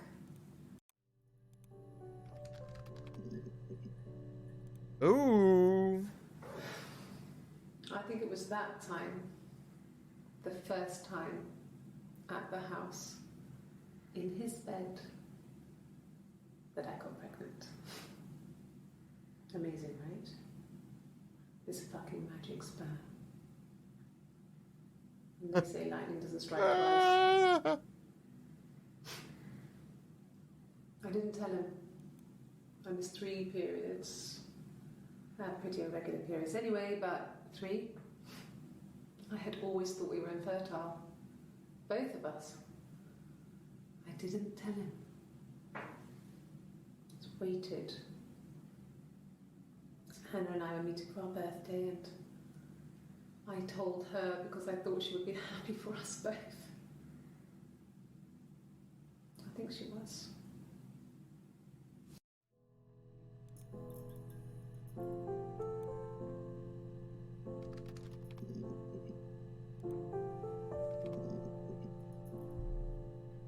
Let me try.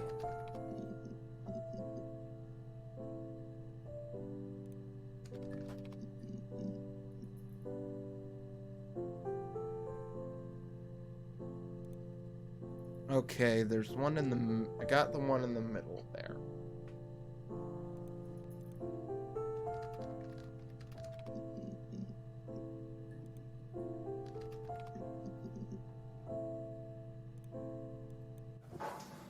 When beautiful people died, we always felt like it was a sign.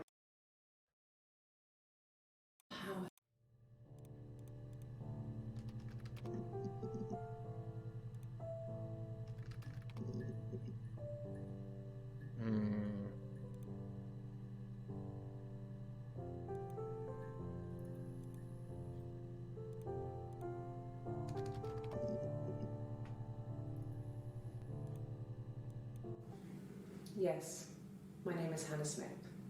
Oh, shit. Sorry.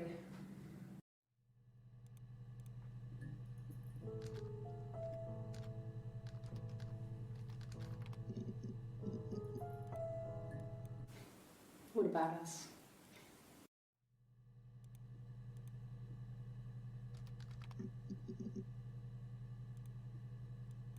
No. The parents decided there would be a wedding. And after the wedding,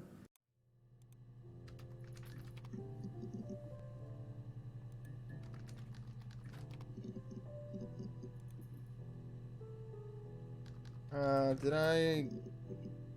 Yeah, they talked about mushrooms. I was living in the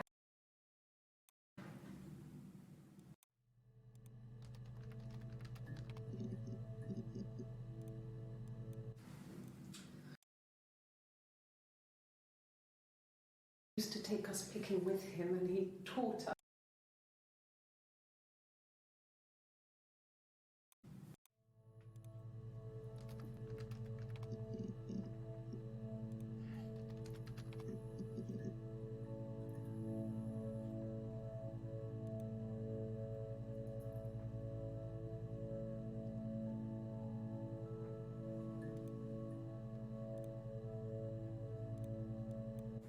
It happened very quickly. One we found later.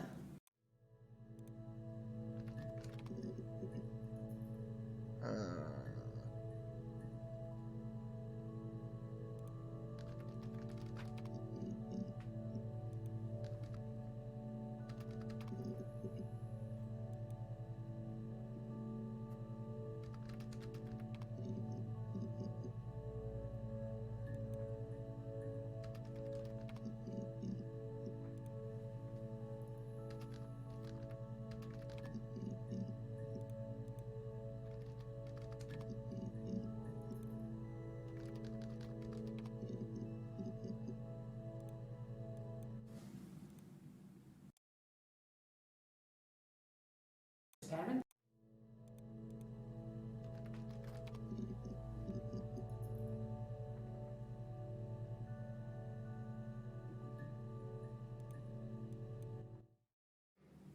My sister is gone.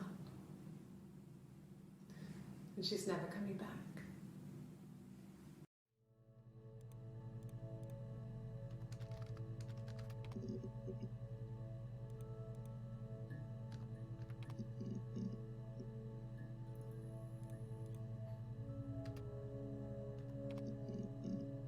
Hmm.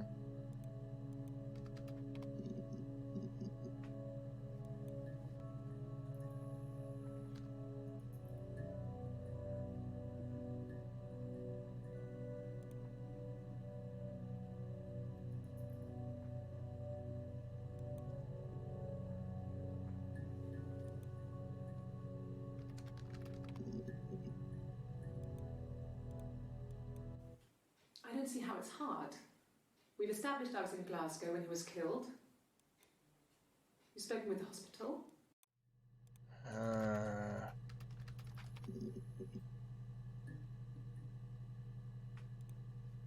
Okay, I'm calling it.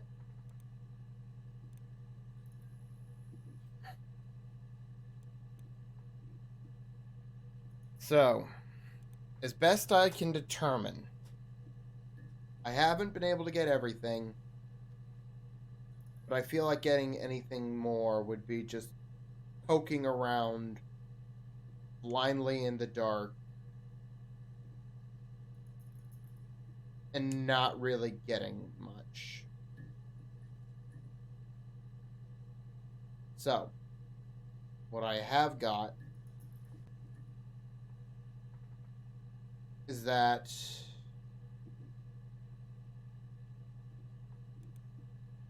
hold on. No. There were two girls, Hannah and Eve, born to the same mother, twins. Mother wasn't expecting twins, so the midwife took Eve and raised her as her own. they met each other. Eve was secret until the midwife, Florence, died.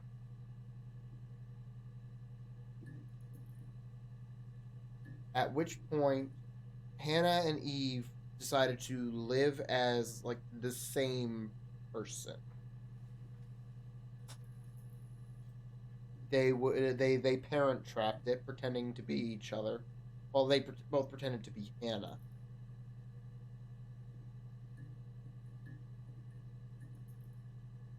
They kept that up for a while until Hannah met a guy named Simon who got her pregnant, and then the parents forced her to marry him. Basically. The parents later died under seemingly mysterious circumstances.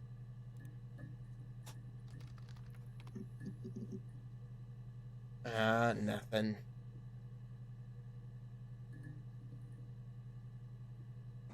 And Eve went off on her own. Eventually, Simon was having an affair, decided to have an affair, met Eve, had an affair with her, until Hannah decided to tell Simon about Eve. At which point, like, it was understood that she figured it out that he was having an affair with Eve. And on her birthday, Simon gave Hannah a present, a special mirror, saying it was one of a kind. And then she pretended to be Eve because she was jealous. And Simon thought she was Eve. Eve had apparently gotten into an argument with him. Oh, yes. Eve had gotten into an argument and had driven off angry to Glasgow, so she was away. Meanwhile, so thinking she was Eve, Simon gave Hannah, posing as Eve, the mirror, seeing that, this special one-of-a-kind gift actually isn't one of a kind. She got angry, smashed the mirror. They argued, screamed, all that stuff, and she slashed him across the throat.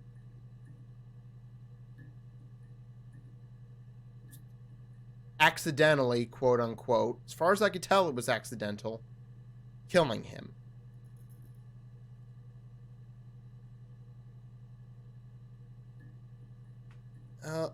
Is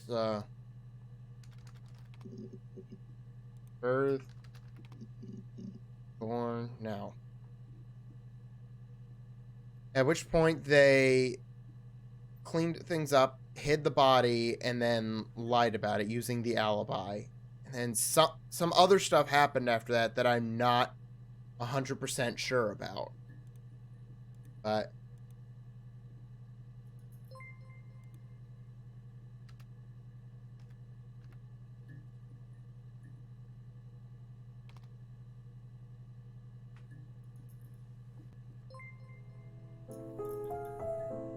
oh. You think you understand why your mother did what she did?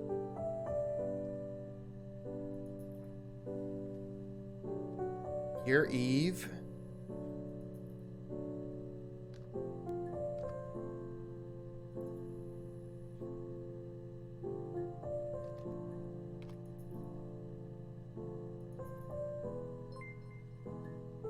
Sarah.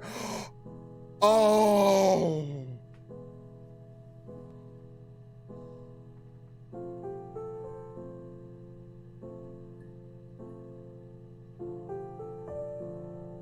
Oh, I should.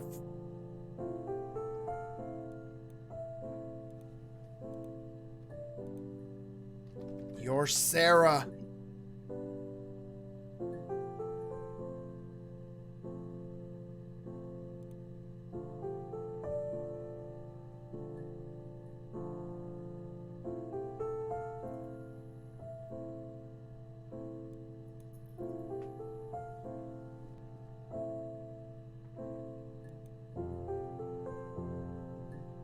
this actually do anything?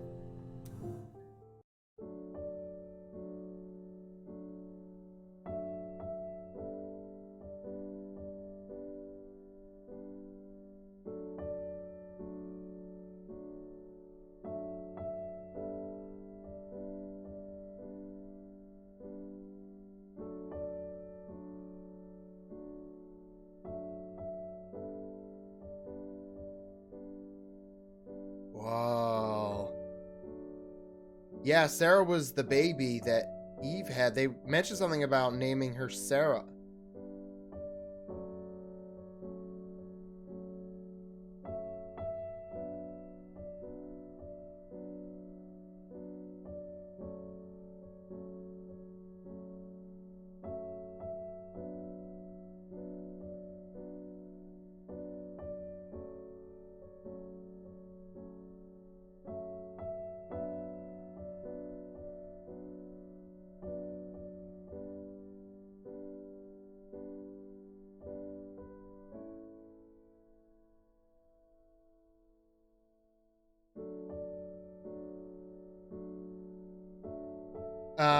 Okay. I'm looking at the Wikipedia page for it right now. At the end of the interview, Eve says that Hannah is, quote unquote, gone. Asked to speak to a lawyer, and cryptically says that all these stories we've been telling each other, just that, stories. So, yeah, they leave it purposely ambiguous as to whether there are two people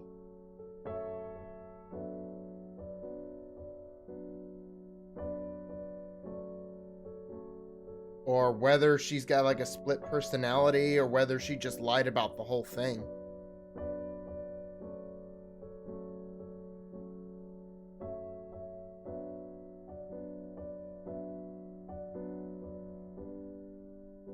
That was pretty good.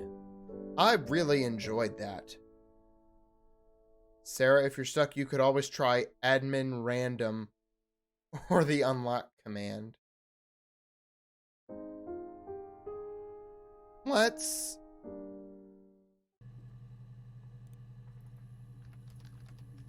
Oh, here's the one about Sarah, I think. I would have been a good mother. I was young, but I would have been a good mother. She was a girl, by the way, the baby. We were going to call her Sarah.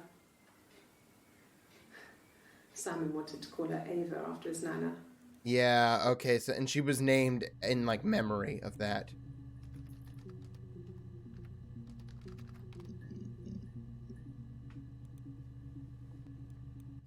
Childhood sweethearts. Something like that. Are you married, detective?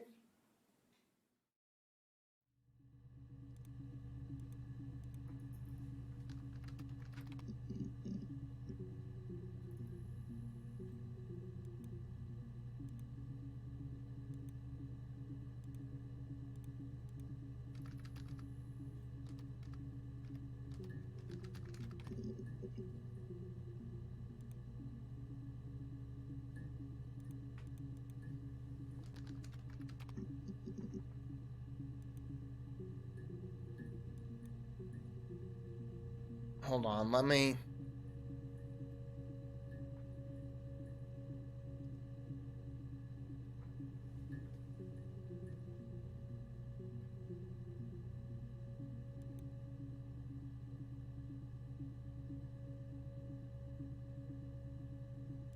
Oh, okay.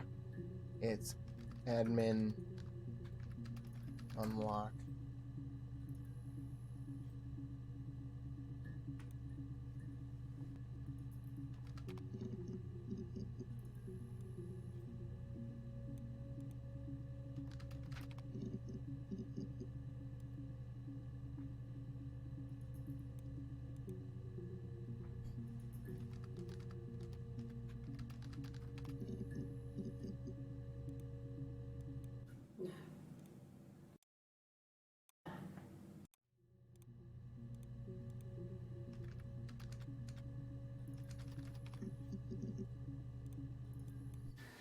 Could I have a cup of tea?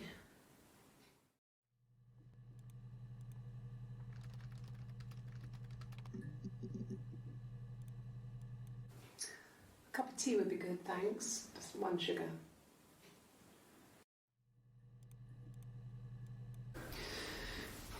Maybe a fresh cup of tea?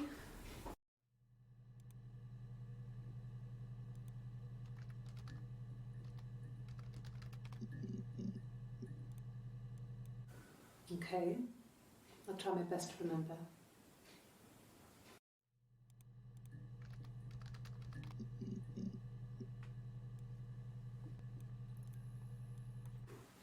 Well, I remember the ticket, of course. I paid it without telling Simon. Didn't want to get told off. And they put points on it. Yeah. Are you sure?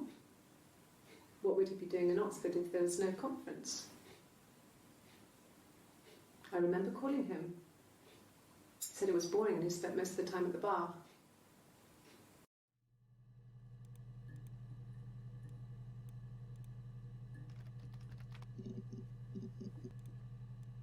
There was a conference, something to do with double glazing. In Oxford?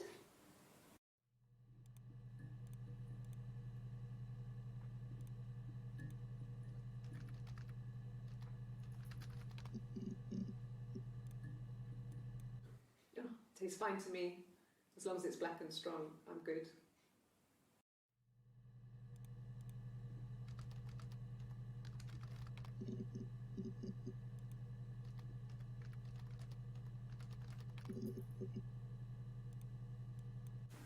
God, I don't know. Could be anyone. Maybe someone followed him back from the pub. But why would he let them in? Doesn't make sense.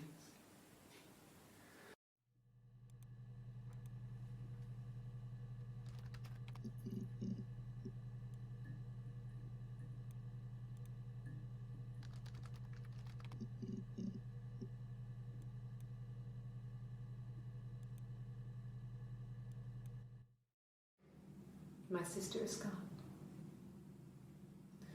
And she's never coming back.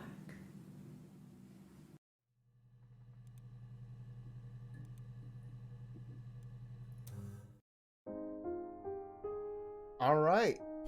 So, yeah, that is it for her story.